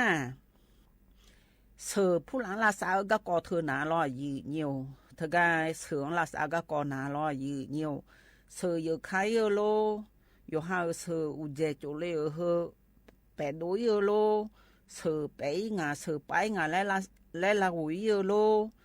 อาชกคูหินปูนและงาแต่เฮือที่โปลาไซเงที่โปลาไซเงหุยยาบะบียังลอยยืนก็เจอเลยเฮนาอยู่หัวปานาขอนี่ที่พานียาโลและบียาก็กอไว้ช่างเทดาลูง่ายืนยาลอเธอมีในเฮก็ดูนะขอนี่ผิวบาเธอมีอันนี้ยุ่มหน้าคีนี่อาชนในจ้องถาเอกาลอยกานาลูละไซยังอ่ะยืนยาเอกชนพ่อมารัฐบาลพ่อมาดอตโตเธอก็ลาสานยาเธอนะขอนี่นีมือที่ยาตาวิเชกุกาเจยืนยาแล้วตัวงาอยู่หาผิวบาอยู่มาจีนี่ประกันสังคมพอปันในเฮมยามยาโดนแหนมาและเธอเนี่ยบีแนวในลาสานยาเมจีแล้วตัวรู้งะขณะเสือจำยออยู่หาจ้องนาลอชกฟันเทียมและเธอเสือจำยอเธอเบอร์ยาเธอนะก่อนนี้ที่โหผ้ายาบะแล้วบีเบอร์ยาจียืนยาเธอก็อยู่หาหันแมงลาสานในเสือผู้ละเสือเธอจำยอยาจ้องงาดีและเงินนาลอยยืนเหี่ยวเธอไม่แน่เธออีนุ่มหน้าลอยยืนเหี่ยวเสือลาสาก็ก่อนหน้ากเจอยู่ระดับพังงาและช่างไทยดาลุมาเจยืนเหี่ยวเดขณะเฮนาอยู่หัวปานาก็ตกบิลาสาเธอหนาลอยยืนเหี่ยวอยู่หามดดูละเฮเธอหนึ่งมานาก็โลสิคอนยากาพุลามากามือเธอโลอันน่าอยู่หาเธออยู่จิมานาฮัลโลพุลาองาลาและล่อย่าอาเชื่อมาเลยพุลานางาโลและยมยาจีก็ก็ฮอลูดาจียืนยาลอเฮนาประกาศสังคมก็ไอตัวลูฮอลูดามาและจากกันเนี่ยก็กง่ายยืนยาเฮประกาศสังคมนะขอนี่อายุโยลาซาไกละและเฮนาเธอก็ลาซาโยค้าจีจงยาเฮนาอยู่ปะโยบิมือดาลาและจากกันเนี่ยก็กง่ายหล่อยืนเนียวเฮกันเนี่ยนะอันนี้น้องพลอยและคู่เนี่ยชาหรอยองสักข้าวและชาวเธอติแต่ก็รู้หน้าเบียดามายีเนี่ย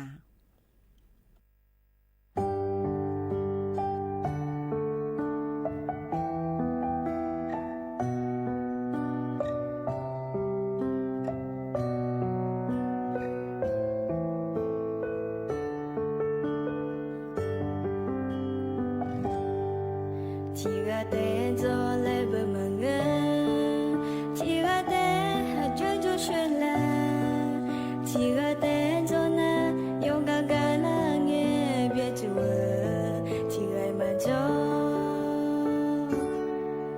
chỉ có lối rồi mà là lệ chỉ có lối ngã cho lên mà thôi chỉ có lối cho na ở dung hay qua đi chỉ có na mà chế nôm bờ mình chế mê nó hơn lên ngã bờ mỗi thứ là yêu nhau này nó hơn lên ngã bờ chỉ có lối ya cho hàng ngày đang chờ lên mà lên sẽ là mà lo chỉ có lối nhớ từng giờ mà từ miền miền rồi nè mỗi bỏ thế bờ ở phải mà miền ra mà nó dần đi cho lên na mi lại bị khu mà giờ yêu cho lên na ta lại bị khu mà yang nghe nói nè y không ngang mà mỗi nghe cái ni ở phía bỏ lên để mê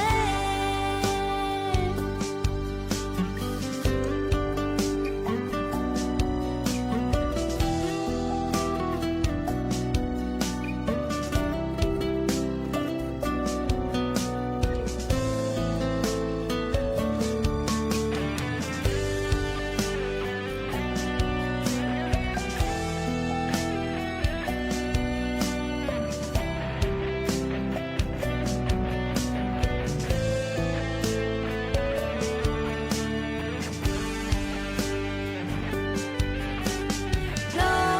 hơn lên ngã bờ mỗi thứ là yêu nhau này nó hơn lên ngã bờ chỉ có lối ya cho hàng ngày đang chờ lên mà lên sẽ là mà lo chỉ có lối nhớ từng giờ mà theo miền miền rồi nè mỗi bỏ thế bờ ở phải mà miền ra mà nó dần đi cho lên na mi lại bị khu mà giờ yêu cho lên na ta lại bị khu mà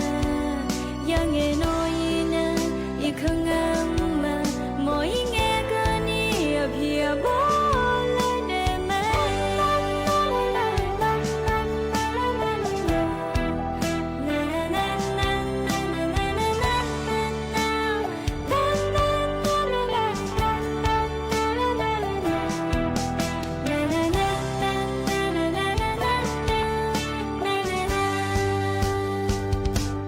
đang chờ lên mà lên sẽ là mà lo chỉ có lối nhớ từng giờ mà theo miền miền rồi nè mỗi bao đèn ở phải mà miền ra mà lo dần đi cho lên na mi lại bị khu mà giờ yêu cho lên na ta lại bị khu mà yang nghe nói nè y không ngang mà mỗi nghe cái ni ở phía bỏ lên để mê mỗi nghe cái ni ở phía bỏ lên để mê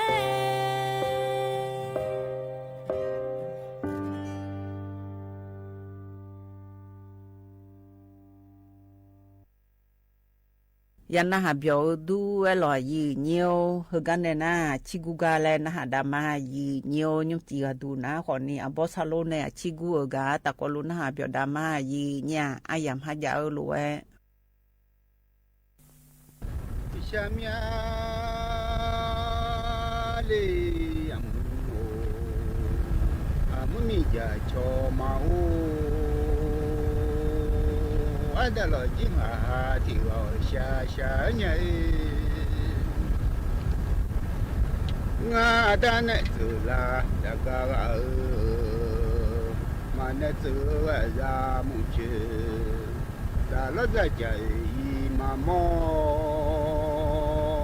มาละหงบ่อีมาเสียเฮามือ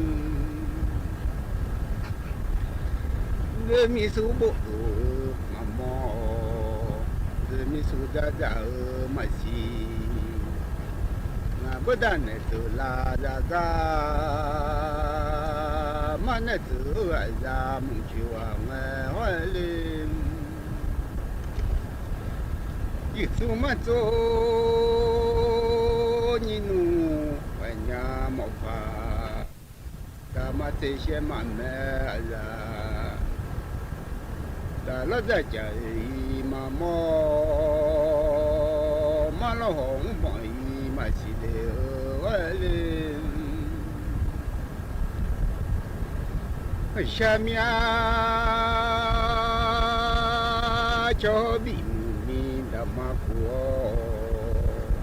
我不下比你的了，过嘞，多个有你马过，多年你母你子叫。Suga leho guba chumbi loa suga botu maunya agolo suga patuma pi manu yo igama yo botu me honga sha sha nyai下面嘞阿姆哦，嘛你有一个嘛，要不做哎，老一会做好拉面，吃素要老么，老几碗下菜啊，好拉呀诶，呀嘛我叫嘛哦。老几阵啊，我下要拉农面这送啊啦，为老做忙啊嗨，家嘛我叫嘛哦，我单的走啦呀个啊嘞。嘛那走哎啥，木去哇啊嘞啊。你个木去的用马上有一步个就你弄地方三年呀一步门，你个木去的方路外想哎啊，木去啊弄那步嘛是里老哎啊木米家敲嘛哦，我去啊弄地方三年呀啊老门。我弄个去的步嘛是嘞阿姨，木去啊弄那步嘛是，你个木去的我想哎，作业啊个步哎，我打出来嘛我们，作业啊个步哎，用卡片嘞一来嘛哎。我去年弄地方三年呀啊嘞，换了我去的不嘛叫门，我也我不爱老卡边来买呀咦，我也我不爱旁家边里来我们，下面。老几位做这送要拉红哎啊，老几往下走啊，啊红红哎，老几位做的妈妈还有娘，我下一来的妈妈那农娘哎，我不会做要别要看。然后我下来我要别要叫然后农苗们。下面苏家姐妈妈家有叫上哎，苏修里我妈家有东哎，还妈妈啦有叫妈三年哎，我妈妈下有嘛同里年哎，家妈我叫妈哦。你个会做这送要拉红哎，老金啊下井啊，火红啊，那老叫送的呀，我张哎，不送去啊领哎，家领哎好么？那老叫送的呀，我应哎啊，呀我就要拉面啊，马蹄中么？不送去啊领哎，家领哎啊。没嘛手机姑娘，记住要拉面啊！老弟上妈妈抱啊走门，喂啊！老弟我做这送要拉红哎啊！我下来我整啊火红哎啊！呀个面目的头嘛伊。那老杨马路边呀嘛叫几苗么？热卡巴木路头嘛来西会，那老下马路老拍马白几苗么？那伢的的哼，另外把手，那老下马路。老伯伯忙啊，下为娘，呀俺们木吉他路哎应哎，那老呀我马路，人家叫忙啊，阿木米呀叫马我嘞，那老叫送的呀我应哎。呀，我就陪妈妈走那，阿母咪家瞧嘛我嘞，可能呀当白在还记得呀这就么，咪弄嘛多那耶，我想你个白在呀来嘛多我就么。啊，叫不送去啊，用马走哎，买马手机姑娘，马走嘞那，我想你个的作用来，马路啊就么，哎下面啊，那老叫送的杨总哎啊，呀我就陪妈妈走那。养我妈领哎用哎啊，就好大下好啊有耶，和那不送去用马走哎啊，买马手机姑娘，马走嘞那用我妈领哎用哎啊，就好大下好啊用啊老马有么？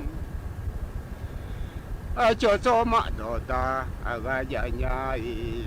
上马来我来打，啊偏呀呀木米呀叫啊不的，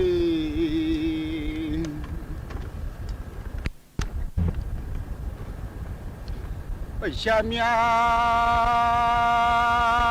嘞呀木我买下来米啊，当年把兄弟的行动哎。马哇巴多拍，提米手里不，马龙啊个不啊，提起有的不么，马哇巴多拍，提米马手那，我上面老巴来马西，马龙不一提起。wa yu le na long so pa du bu le noa ma hu nga yo mu ma wa ba do pe ti mi shu nga ma wa ba shu nga ma xia ma zang zu nga ma do le a yo mu ma wa ba do pe ti mi shu nga u chi ti mi shu nga ma u le na ma wa zo ma shu Apagui mau abakami shubla no ideo mun Mami achi shang ji sho tenge ji sho aga tenge Shama mami nai mami achi mate ashagui ideo mun Mami achi shamu te chogui te adi Mao abakami shubla no ideo mun Shamia Mao abashunge mashile aji Mazang zunge madu Mao abate So ya so Yo neng ma sha abati so ma jua ji Ma zang zidung ya dung lu neng Ma zung shi dung jia Ma le li Ma wa ba shung ma shi le ai Ma zang zung ma do ya ma wa cho ma o wa mu sha mia ma wa ba shung ma shi le a le ma wa ba shung shu yo ma zang zung zu me a le mu a cha cho ma do da a ga ya nya ye sa le o ha bu yo a mu mi ja cho ma o a mu ja so a cho mi da o sha nya o sha mia ma o a ba do pe ti mi shu Ma lua ga bu Ti ji yu mi mu ga le le yu mu ta cha ga yu mu De ma shu go le le wo kan ta cha lo Mi mu ga le le Yu mu cha na cho yu mu jo hon yo mu ji Mi ja la le le yu ja chang yu ja le o jo khon yo ga u ji no cha so ma do ta ga mu de ma shu le le wo kon chang a chu shu ho ja khon yo mo a chu bu kon ja khon yo ga u ji mu sha mia mi mu yo mu te le o blo ma lo ji mi di o da ho te ma te mi mu yo mu la bo ma le mi di yo da la lo ma de li a ji no sha ni ga cha i ka bu mo a cho mu Yo ni mo de mu mo nyu cha yi bu li a mu mi ja cho ma o a mu ja so a cho mi da o sha nya su ga son la ya le ta cha ji ga la na tu go son la La du ta cha lo ga ku me ma du su sa ta cha lo e o mu se do mi che ku su mu ta cha lo ga ku me ma du su sa cha le lo mu se do mi che ku su mu cha le la su ga je ga san la la leสถานีวิทยุกระจายเสียงแห่งประเทศไทยและเครือข่ายทั่วประเทศเสนอข่าวต้นชั่วโมงรู้เร็วรู้จริงเกาะติดทุกสถานการณ์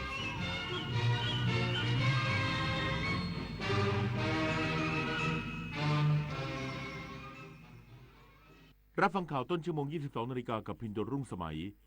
การยางแห่งประเทศไทยตั้งเป้าปีนี้จะมีรายได้จากยางพาราไม่ต่ำกว่า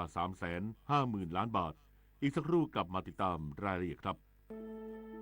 การเผาไหม้เป็นสาเหตุสำคัญที่ทำให้ PM 2.5 เพิ่มขึ้นโดยเฉพาะการเผาในเขตป่าไม้และการเกษตรโดยจะทวีความรุนแรงมากขึ้นเมื่อเข้าสู่ฤดูหนาวรัฐบาลจะมีมาตรการควบคุมพื้นที่เสี่ยงต่อการเผาใน 11 ป่าอนุรักษ์ 10 ป่าสงวนแห่งชาติและการควบคุมผู้เข้าใช้ประโยชน์ในพื้นที่ซึ่งจะช่วยยับยั้งปัญหา PM 2.5 และเป็นหัวใจสำคัญที่จะคืนอากาศสะอาดให้กับประชาชนทุกคนคนชอบตื่นเช้าฟังข่าวตอนเช้าให้ทุกเช้ามีสาระตีของร้องข่าวสื่อสารตรงถึงชาวบ้านในทุกพื้นที่ผ่านหอกระจายข่าวทั่วไทยจากการจับมือกันแน่นของกรมประชาสัมพันธ์และกระทรวงมหาดไทยออกอากาศทุกวันเวลา 6:30 น.ถึง 6:45 น.ในรายการข่าวยามเช้า FM 92.5 เมกะเฮิรตซ์ทางสถานีวิทยุกระจายเสียงแห่งประเทศไทยและเครือข่ายทั่วประเทศ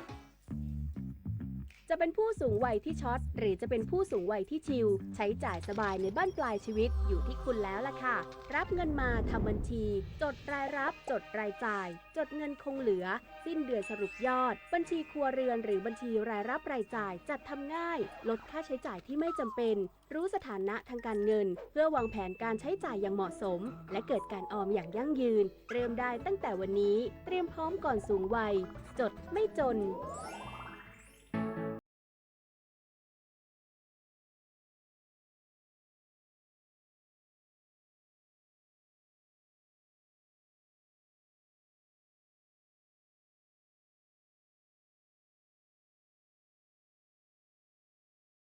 ก่อนคือร่างกายต้องพร้อมนอนหลับให้เพียงพอก่อนไหมล่ะได้เลยงั้นเจอกันที่ศูนย์บริการโลหิตแห่งชาติสภากาชาดไทยนะบริจาคโลหิตมั่นใจปลอดภัยการยางแห่งประเทศไทยติดตามโครงการชะลอการขายยางที่จังหวัดลำพูนมุ่งสร้างสมดุลตลาดยางพาราตั้งเป้าปีนี้จะมีรายได้จากยางพาราไม่ต่ำกว่า 350,000 ล้านบาทนายเพิกเลิศวังพงศ์ประธานกรรมการการยางแห่งประเทศไทยลงพื้นที่ติดตามการนำผลผลิตยางของสมาชิกกลุ่มเกษตรกรเข้าร่วมโครงการชะลอการขายยางณกลุ่มเกษตรกรทำสวนยางลุ่มน้ำแม่ทาสีเขียวอำเภอแม่ทาจังหวัดลำพูนพร้อมกล่าวว่าโครงการดังกล่าวจะช่วยให้เกษตรกรและสถาบันเกษตรกรมีอำนาจต่อรองในการจำหน่ายยางพาราปัจจุบันยังคงมีความต้องการใช้ยางพาราอยู่มากกยท.จึงมุ่งสร้างความสมดุลของตลาดพร้อมส่งเสริมให้เกษตรกรมีการรวมกลุ่มและเรียนรู้ด้านการตลาดการบริหารจัดการยางพาราและมีราคาอ้างอิงโดยสนับสนุนงบประมาณกว่า 3,000 ล้านบาทส่งเสริมเกษตรกรภายใต้โครงการชะลอการขายยางในรูปแบบสินเชื่อปลอดดอกเบี้ย 3 เดือนซึ่งในทุกๆ 1 บาทในการปรับตัวขึ้นของราคาจะสร้างมูลค่าเพิ่มถึง 5,000 ล้านบาทตั้งเป้าหมายจะมีรายได้จากยางพาราในปีนี้ไม่ต่ำกว่า 350,000 ล้านบาทชวนันท์มาลีรายงานจากจังหวัดลำพูนศูนย์บัญชาการป้องกันและแก้ไขปัญหาไฟป่าหมอกควันอำเภอดอยสะเก็ดร่วมกับ 5 หมู่บ้านในอำเภอสันทรายจัดเวรยามเฝ้าระวังและลาดตระเวนพื้นที่เสี่ยง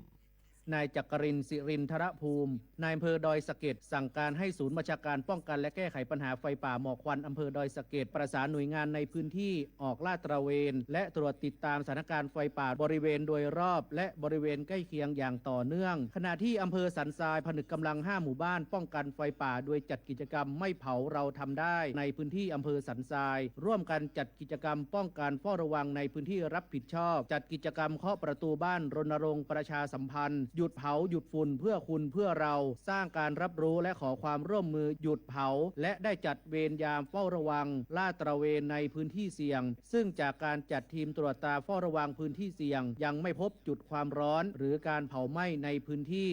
คมสันต์คำวงทีมข่าวสวทเชียงใหม่รายงานจังหวัดนครพนมรายงานความเสียหายจากพายุฤดูร้อนในพื้นที่มีประชาชนได้รับผลกระทบ5อำเภอ251ครัวเรือนกองอำนวยการป้องกันและบรรเทาสาธารณภัยจังหวัดนครพนมโดยการอำนวยการของนายปรัชญาอุ่นเพชรวรากรผู้ว่าราชการจังหวัดนครพนมรายงานการเกิดเหตุวาตภัยในเขตพื้นที่จังหวัดนครพนม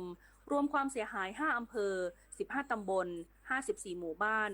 251ครัวเรือนศาลาอเนกประสงค์1แห่งและโรงเรียน1แห่ง โดยจังหวัดนครพนมได้รับผลกระทบจากพายุฤดูร้อนในห้วงระหว่างวันที่ 2 และ 3 มีนาคม 2568 ที่ผ่านมาจากการสำรวจเบื้องต้นพบว่าประชาชนที่ได้รับผลกระทบได้แก่อำเภอเมืองนครพนมอำเภอท่าอุเทนอำเภอพลสวรรค์อำเภอธาตุพนมและอำเภอนาแกทั้งนี้ไม่มีผู้บาดเจ็บและผู้เสียชีวิตผู้ว่าราชการจังหวัดนครพนมได้นำส่วนราชการและจิตอาสาภัยพิบัติลงพื้นที่สำรวจความเสียหายและให้การช่วยเหลือเบื้องต้นพร้อมมอบถุงยังชีพแก่ผู้ประสบภัยพร้อมนี้ได้สั่งการให้ทุกส่วนเตรียมความพร้อมเฝ้าระวังพื้นที่ตลอด 24 ชั่วโมงพร้อมกำชับเจ้าหน้าที่ที่เกี่ยวข้องเร่งซ่อมแซมบ้านเรือนที่ได้รับความเสียหายให้กลับคืนสู่สภาพเดิมโดยเร็วภาวินีเทพคำรามสวทนครพนมรายงานจบข่าวพิญญรุ่งสมัยอ่านและฟังข่าวครั้งต่อไปเวลา 23 นาฬิกาติดตามข่าวที่นำเสนอไปแล้วได้ที่ www.thainews.prd.go.th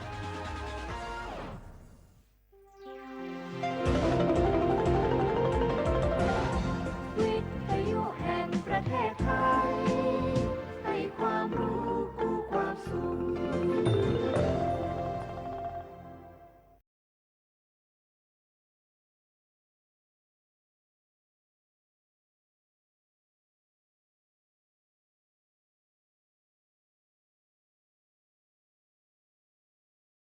ด้วยความภาคภูมิใจในศาสตร์ของการดูแลสุขภาพของแพทย์แผนไทยสถานีวิทยุแห่งประเทศไทยร่วมกับโรงพยาบาลเจ้าพระยาอภัยภูเบศรจังหวัดปราจีนบุรีภูมิใจเสนอรายการสุขภาพดีวิถีไทยสุขภาพดีวิถีไทยหลังข่าว 4 ทุ่มถึง 5 ทุ่มร่วมภาคภูมิใจได้ที่นี่วิทยุแห่งประเทศไทยพร้อมเครือข่ายทั่วประเทศ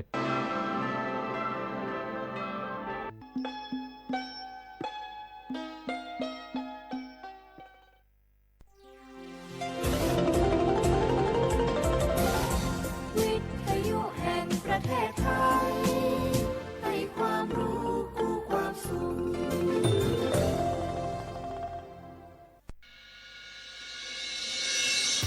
สถานีวิทยุกระจายเสียงแห่งประเทศไทยจังหวัดเชียงใหม่ AM 1476 กิโลเฮิรตซ์สถานีวิทยุภาคภาษาชาติพันธุ์แห่งเดียวในประเทศไทยที่มีความทันสมัยเชื่อถือได้สร้างอัตลักษณ์กลุ่มชาติพันธุ์สู่สากลนกกระดาษจากทั่วภูมิภาคที่คนไทยทุกคนช่วยกันพับขึ้นมาส่งไปแจกจ่ายให้กับพี่น้องชาวไทยใน3จังหวัดภาคใต้ย้อนกลับไปเมื่อปี 2547 รัฐบาลในสมัยนั้นมีแนวทางยุติความรุนแรงด้วยการเชิญชวนคนไทยทั่วประเทศพับนกกระดาษกว่า 62 ล้านตัวนำไปโปรยจากเครื่องบินสู่พื้นที่3จังหวัดชายแดนใต้เพื่อเป็นสัญลักษณ์ถึงการรวมพลังของคนทั้งประเทศที่ได้ส่งแรงใจให้กับคนในพื้นที่จังหวัดชายแดนภาคใต้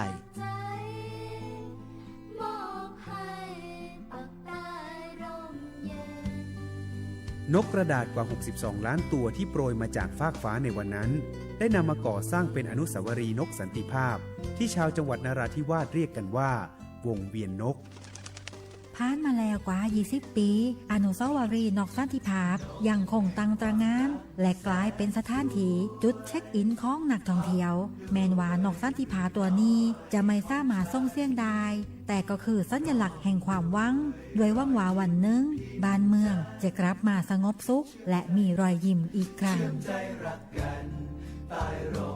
สันติสุขชายแดนใต้สร้างได้โดยสันติวิธีโครงการสร้างความเข้าใจและประสานความร่วมมือทั้งในและนอกจังหวัดชายแดนภาคใต้สำนักประชาสัมพันธ์เขต 3 กรมประชาสัมพันธ์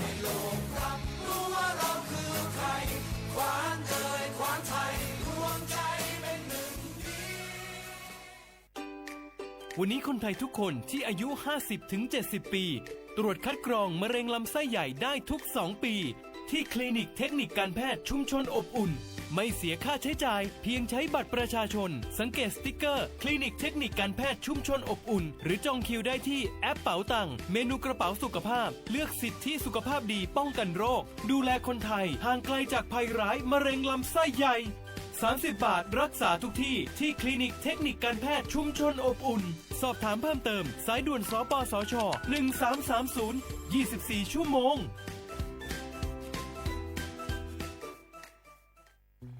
ไผ่มาส่งข้อความอย่างมานี่มันลายไอ้หวันส่งมาจนกันสมัครงานรายได้ต่อวันเริ่มต้นที่360 บาทฮัลโหลน้องอุ๋ยว่าได้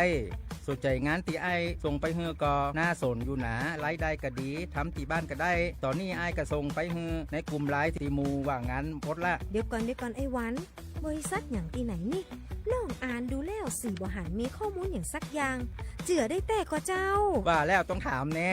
บ่ต้องเป็นห่วงปีอ่านพอละมีตากรมพัฒนาฝีมือแรงงานมั่นใจได้ชัวร์ถ้าสนใจก็โอนกาสมัครไปเฮือเปิดเลยเด้ออันเดี๋ยวน้องขอไปร้องพอดีๆกำก่อนเนอะ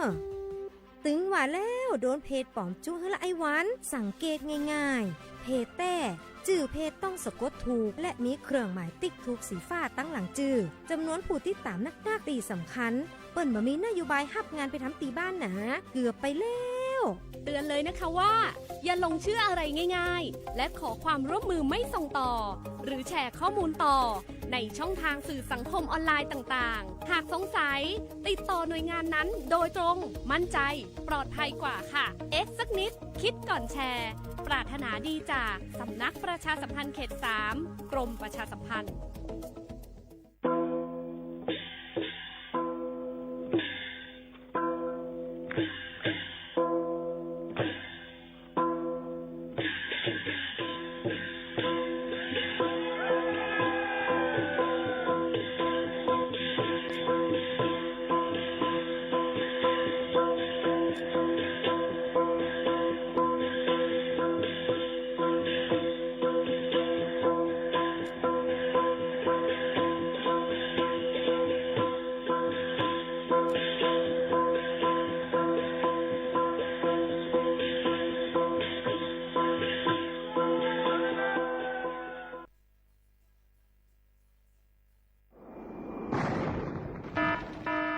เจรอนเก้งใหม่ย้อนตั้งโฮมมือกูฝ่ายเงื่องแวลองเผาป่าไม่ถึงคือไห่สวนตอนตาที่ลดย้อมหมอกควันกล้องในจันล้มจอมหนังคอปืนเผาไว้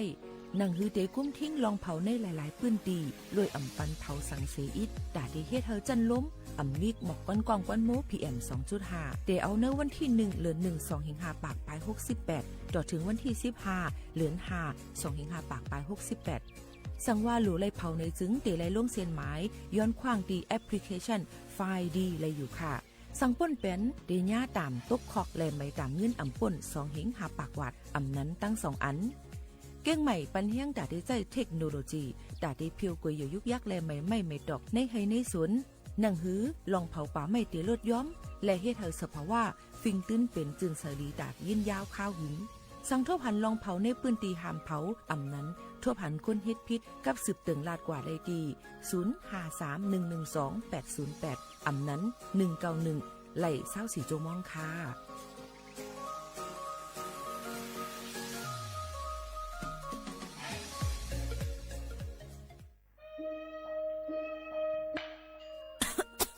จงว่นเมียน5จันล้มถวยเจอเซียนเสริงมันหายกว่าแล้วเมื่อก่อนเฮายังเลยสุดล้มถวยเจอเลยเต็มปอดอยู่ถึงมามือเหลียวไฟไหม้ป่าเถื่อนเลยหมอกก้อนกล้องก้อนโม PM 2.5 เป็นเพต่อสภาวะฟิงตื้นเป็นเสอำกายังปั่นพรให้จ้าต่อไปอยู่หลีเฮาเทียงกวันลูกตีเผาป่าไม่เถื่อนคือเผากวยเหยื่อยุกยักษ์ซ่อมให้จอมสวนเสเป็นเงาหักเฮ็ดเฮาเป็นหมอกก้อนกล้องก้อนโม PM 2.5 ตุ้มเตอร์ต่อเนื้อวานในสนแหล่เป็นเพต่อตั้งเป็นปอดหูเจอจังเป็นตั้งเป็นไผ่ร่วมถวยเจอต่อลูกอ่อนได้ก้นเท่าแทงลูกก่อนเฮากูก็หลูเลยใจแถมกันเฮกังลุยอ่ำเผาป่าไม่ถึงคือเฮ็ดแหลนเฮไฟปันเฮียงผูกต้นไม้น้ำเฮากัดจืนเสรีกึดลองเผาป่าไม่ถึงคือลดย้อมหมอกควันตาจันร่วมถวยเจอจืนเสรีแต่เอาเมื่อในกว่าตาจันร่วมถวยเจออันดีในวันเมื่อนานนั่นตอนตาสู้เฮาและก้นอันมาแอวแลกูก้นนั่นค่ะอ้อเลยตั้งมุงมองห่างลีเสฐานฐานะกอกับสืบข่าวตอน3กรมประชาสัมพันธ์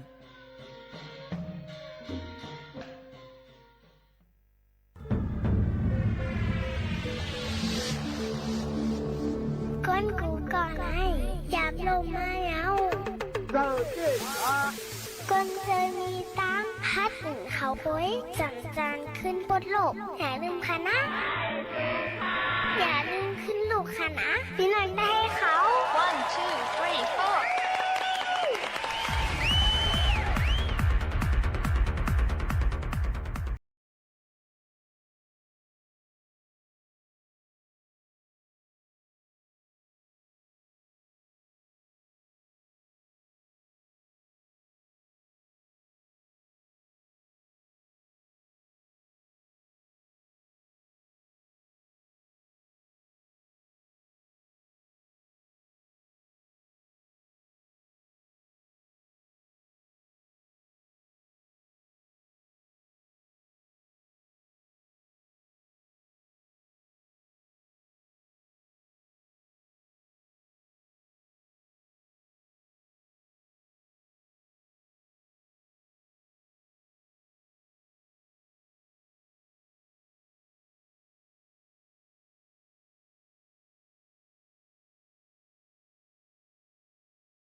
ผู้ยินทอมเสียงใต้ตั้งเสียงกูก็กูก้นขาฮุบทบจอมกันเนอตอนการห้องปล่อยเสียงกิ้งใหม่ AM 1476กิโลเฮิรตซ์ค่ะอยู่เป็นอ้อยเกาะอ้อยเซปอแม่พี่น้องเขาตีตั้งห้องปล่อยเสียงสวทเก้งใหม่สวทลูกดีสถานีวิทยุกระจายเสียงแห่งประเทศไทยจังหวัดเชียงใหม่นะคะอยู่เป็นอ้อยเกาะอ้อยเซปอแม่พี่น้องๆเขาอองตีเหตุการณ์เฮาขา49เส้นตั้งประชาสัมพันธ์จังการวิ่งเก้งใหม่50100หมายโฟนกับสืบ0532760007ในห่มโจมพับตอนปอแม่ปีน้องๆตีจำตีไกกูก็กูก้นตั้งหมดตั้งเสียงอยู่ค่ะพี่น้องเขาค่ะพบทบจอมกันเยาเสตอนตาในวันเมื่อในก็ถึงมาในวันอังคารที่4เหลือนทน3 2เหงปลาย25ปีใต้2เหง1ปากปลาย19ปีก็จ่า1เหง3ปากปลาย86คู่ถึงมาเหลือน4เหม่อ6คำในวันเมื่อในค่ะเนาะพบทบจอมกันที่ในพี่น้องเขาติดด้วยอยู่ตั้งแฟนเพจ Facebook สวทเก้งใหม่ AM 1476กิโลเฮิรตซ์ค่ะติดตัวอยู่ตั้งไลฟ์ TikTok ในค่ะเนาะตั้งแตงโม MKN นั้นก็ทอมตั้งเรดิโอออมล้ม AM 1476กิโลเฮิรตซ์เฮาค่ะปืนปล่อยเสียงพร้อมกันกว่ากำเร็วเอามาได้เป็นตั้งห้องปล่อยเสียงตั้งวิทยุนั่นขนาดเอามาได้เป็นตั้งออนแอร์ออนไลน์จึงหนังไหนค่ะพบทบจอมกันสังวาลิงยินแจงแรงลีแจงแรงลีในก็พี่น้องเขาก็ต้องถามกันเข้ามาหมอกลัดถึงกันเข้ามาในก็เตียงยินจมขอบเจอใหญ่น้ำตอนตาปอแม่ปีน้องเขากูก็กูก้นอันตีไรยินถ่อมในตอนการเฮาคาที่ในก้ำนำก็ตีไรถ่อมขาวถ่อมเงาอันเดียมาต่อไต่ไข่นีฝากตวนจู้ถึงปอแม่ปีน้องเขาในนั่นค่ะพี่น้องเขาค่ะโจกาย้ำพงดาเหลวนั่นในค่ะเนาะเฮาคามาถ่อมด้วยข่าวเงาฟิงฟ้าราศีกันก่อนค่ะย้ำพงดาเหลวนั่นในค่ะเตมีลมแรงและฝนตกลงมาในโจกาวันที่6ถึงวันที่8เดือนธันวาคม2เฮงปลาย25ในนั่นค่ะในวันที่6ต่อถึงวันที่8ค่ะเนาะพี่น้องเขาค่ะต้อมปอดห้องจึงไทยเตมีฝนลมมาในนั่นค่ะลมเตห้าวเฮียงหมักลูเฮ็บเตตกลงมาหมังปื้นตีเตจังให้ได้ผ้าผ่าหมังปื้นตีก็เปิ้นนั้นแหละยามพองแต่เหลียวก็เตเฮ็ดเฮากำหลืดกำไม้กำกัดจึงหนังไหนค่ะเนาะพ่อแม่พี่น้องเขาค่ะหลูเลยฟังกันไว้ในนั่นค่ะเอาเย้าก็เปิ้ว่ามันเด็กเข้ามาดังเมืองเขมาด้วยดังปอดห่องในเจ้าในสีไหนนะคะที่หลายๆตีหลายตั้งก็ตีหลืดใหม่ๆตีห่อนตีใหม่กันนั่นค่ะเนาะก็เปิ้นนั้นแหละพี่น้องเขาก็ถูกดีไลหลุหลอมต้วยถึงป้ายอยู่ลีกันบางทีก็ตีมีฝนล้มๆในนั้นค่ะบางทีก็จอมหนังดังนำปังลายจำเจ้าในนั่นก็เดี๋ยวจังขึ้นสูงมานำตึกเลยสิเก่าพี่น้องเขาหลูฟังกันไว้ย้อนให้ปอแม่พี่น้องเขาเงืองแวในค่ะการออกข้าวตังก็บอกว่าเดี๋ยวจังมีฝนล้มหมักเฮ็บตกแบบไปอยู่ที่ในกลางปางแต่ต้นไม่ใหญ่ในค่ะองที่อันที่แก่นแข็งว่าอันพื้นลึกอันที่เปิ้นปืนเผาก็เช่นนั้นก็จังปิวตกลงมาใส่ในนั้นค่ะตอนตาเจ้าให้เจ้าสนเขานั่นในก็เดี๋ยวเลยเพิ่มลองตั้งแก่นแข็งตอนตาหมักเขาตอนนำพี่น้องเขาหนังตือหนังหือติเฮกลางหมากเฮผ้าผลล้มห้าลองลูดซุมันหนังหือมันเตน้ำก็ให้ลดย่อมลงมาหือมันเจ้าหนังไหนค่ะเนาะพี่น้องเขาค่ะลองตั้งเจ้าไหนอัมมาได้เป็นตั้งตัวสัตว์อันเขาค่ะเลี้ยงนั่นในก็รู้ล้อมด้วยถึงกันจ้อมในนั้นค่ะในวันที่6ถึงวันที่8ในฝนล้มเตจังพัดเป่าลงมาหลายๆปื้นติหรือเลยเฮาพูดกันไว้ในนั่นค่ะพี่น้องเขาค่ะฝากตอนทุกถึงพี่น้องเขาค่ะเนาะยก็เลยที่ตั้งมือว่านี่ก็เลือดใหม่ๆนั่นตั้งเสตอนเกี้ยงใหม่ค่ะเนาะสูงถึง37องศาดีกรีค่ะพี่น้องเขาเมื่อหนังตั้งลำปางที่ตั้งเมืองเถินเนี่ยก็ไม่เตอถึง40.5 องศาดีกรีได้เลยว่าไม่ได้ยก็ปีในหรือเลยฟังกันไว้ค่ะเนาะกูจังเป็นคุณนางแตกเลือดว่ากูจังเป็นลมก้นอันติตักแลดเหตุการณ์สิกูจังเป็นลมว่าจึมเจ้าไหนค่ะเนาะแห้งกำขามตัวเตรียมทนว่าจึมเจ้าไหนลองตั้งอันนี้ก็ข้าเจอเสือแห้งออกมาฝักฟังไว้ปั่นปอไม่ปีน้องเขากูก็กูก้นค่ะพี่น้องเขาค่ะยก็แทงหลองหนึ่งนันตีเฮือนเขาค่ะหรือเลยมีตึกยายาเนี่ยค่ะเนาะพี่น้องเขาค่ะเนาะหรือเลยมีตึกยายาเนี่ยนั่นค่ะตึกยายาอีสังลาในเฮือนหนึ่งหลังในตื้นเตะเลยมีไว้ยายาอันยวดยาหูตีมันเนี่ยนั่นค่ะมาได้เป็นยาพาราเซตามอลน้ำยาแอลกอฮอล์อันล่างห้อยเจ็บห้อยแผลเฮาคาจำเจ้าไหนค่ะเนาะยก็นุ่นกุยว่าจำเจ้าไหนค่ะเนาะลองตั้งเจ้าไหนเฮาคาหลุเลยหางเฮียนมีไว้ก้อยกะอ่ำจะว่ามีไว้เป็น10เป็น20ปียก็ใจค่ะนะอียาในอ่ำนั้นก็เครื่องเจ้าในมันตื้นเตมีอาซากนำสุดก็5ปี มันเถอะมาอันก็ติมี1ปี2ปี3ปีอยู่ดีว่าค่ะก็ซื้อมานั่นแหละเฮ็ดมือออกมามื้อละ3ถึง5ปีในนั้นก้วยค่ะพี่น้องเขาก้วยกายายามาอันเหมือนหนังน้ำยาล้างตาในค่ะเนาะพี่น้องเขาค่ะน้ำยาล้างหูตาจึงจะเนี่ยพอเปิดใจยาวในเตขึ้นเก็บไว้ใจขึ้นอ่ำไลค่ะนะลองตั้งอันในพี่น้องเขาก็หลู่ไลเฮียนฮู้กันย่อก็หลู่ไลฟังกันไว้จ้อมในนั้นค่ะก็วันนั้นตึกยาลีนั่นในค่ะเนาะ1เฮือน1หลังตื่นเตะเลยมีก้วยกาตึกยาลีมังอันนั่นซ้ำนะคะใครมาปั่นว่าตึกยาเดลีนั่นในจึงใครป๋องว่าให้เฮาคาเฮียนฮู้เกี่ยวกับเลยลองแล้วค่ะสนใจในนั้นค่ะพี่น้องเขาค่ะเนาะใครให้พี่น้องเขาเลียเพนเนี่ยค่ะว่าจะเป็นลองข่าวเงาลองอีหยังก็อย่าเอาค่ะสนใจนั่นในมันก็จะเป็นตึกลีดอนตาในนำกัดตั้งเขียนเฮาค่ะนั่นเถียงเหมือนกันในนั่นค่ะในก็คัดเจอเสียงเอามาฝากตอนจู้ถึงพ่อแม่พี่น้องๆเฮาเขาในตอนการเฮาค่ะในวันเหมือนในค่ะเนาะพี่น้องเฮาเขาค่ะสืบในมาในค่ะเฮาค่ะมาถ่อมตุ้ยค่ะเนาะพี่น้องเฮาเขาค่ะเพียงกว้างหวานหูถูกใจกันกวนก็มาหลายรองหลายอันที่พี่น้องเขาต้องถามกันเข้ามานั่นในนั่นค่ะเฮาค่ะที่เอามา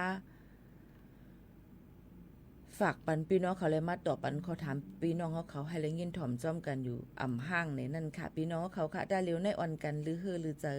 ถ่อมตุ้ยเพียงความหวานหูถูกเจอกันกวนค่ะนะจ่องขึ้นเลยมาอุบโอ้ต้องตักจ้อมกันเที่ยงในนั่นค่ะเอาพี่น้องเขาค่ะว่าที่มีลองสั่งหลายๆอันตอนถามกันเขามานั่นเนี่ยก็เด็กค่ะจะเอามาฝากไว้ปันพี่น้องเขาให้เลยยินถ่อมจ้อมกันอยู่นั่นค่ะนะเนาะแต่เร็วก็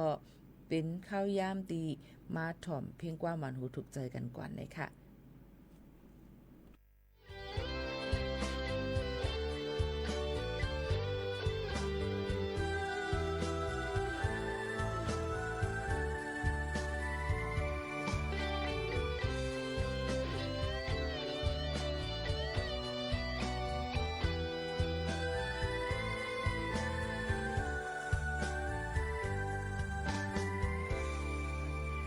ก็เพื่อจะหักเตือนนาหรือเสียใจเฮาหักกว่ายังหึงยังแข็งแต่หูใจเล่นสุดมาจังแปดกว่ากันหากใจลีกองมันขาดการหูใจตั้งหักนายเอาตัวห่างหน้าหักเฮ็ดบนสิจะหักกันจะให้ต่อกันเกิดเป็นยิ่งจับตั้งหักนายยามปักหลักเฮ็ดผู้เสียไม่เลือดย้อนห้องเธอหักเปิดดีเลยยอมหักคำเอาตัดอ่อนปีเกน้ำเล็กอ่อนอำคำในแห้งน้ำน้องยังนกมือไม่มองเธอหักปีใครที่ก็ยอมผู้เลยเพิ่งหูจนนานเหลือเสียสู่ตั้งเฮานายังหึงยังแข็งแต่สุดไกลต่อทุกเอาขึ้นก็อำลายกบใจลีเลยเฮาอยากเป็นตัวเจอเฮาตั้งเสผู้เลิกเพื่อเจอเฮามือหักเปิ้นบ่หักก็ผู้เลยคำยาว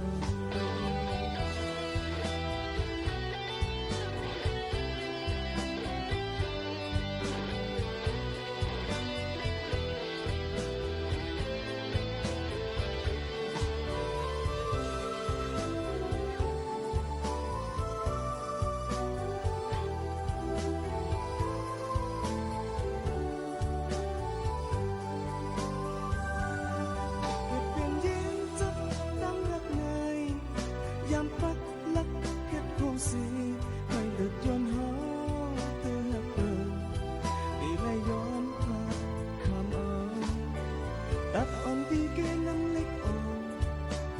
อำคำในแห้งน้ำน้องยังนกมือไม่มอนเธอหักปีใครที่ก็ยาวผู้เลยเพิ่งหูจนหนาเลือเสียสู่ตั้งเฮาไงยังหึงยังแข็งแต่สุดไกล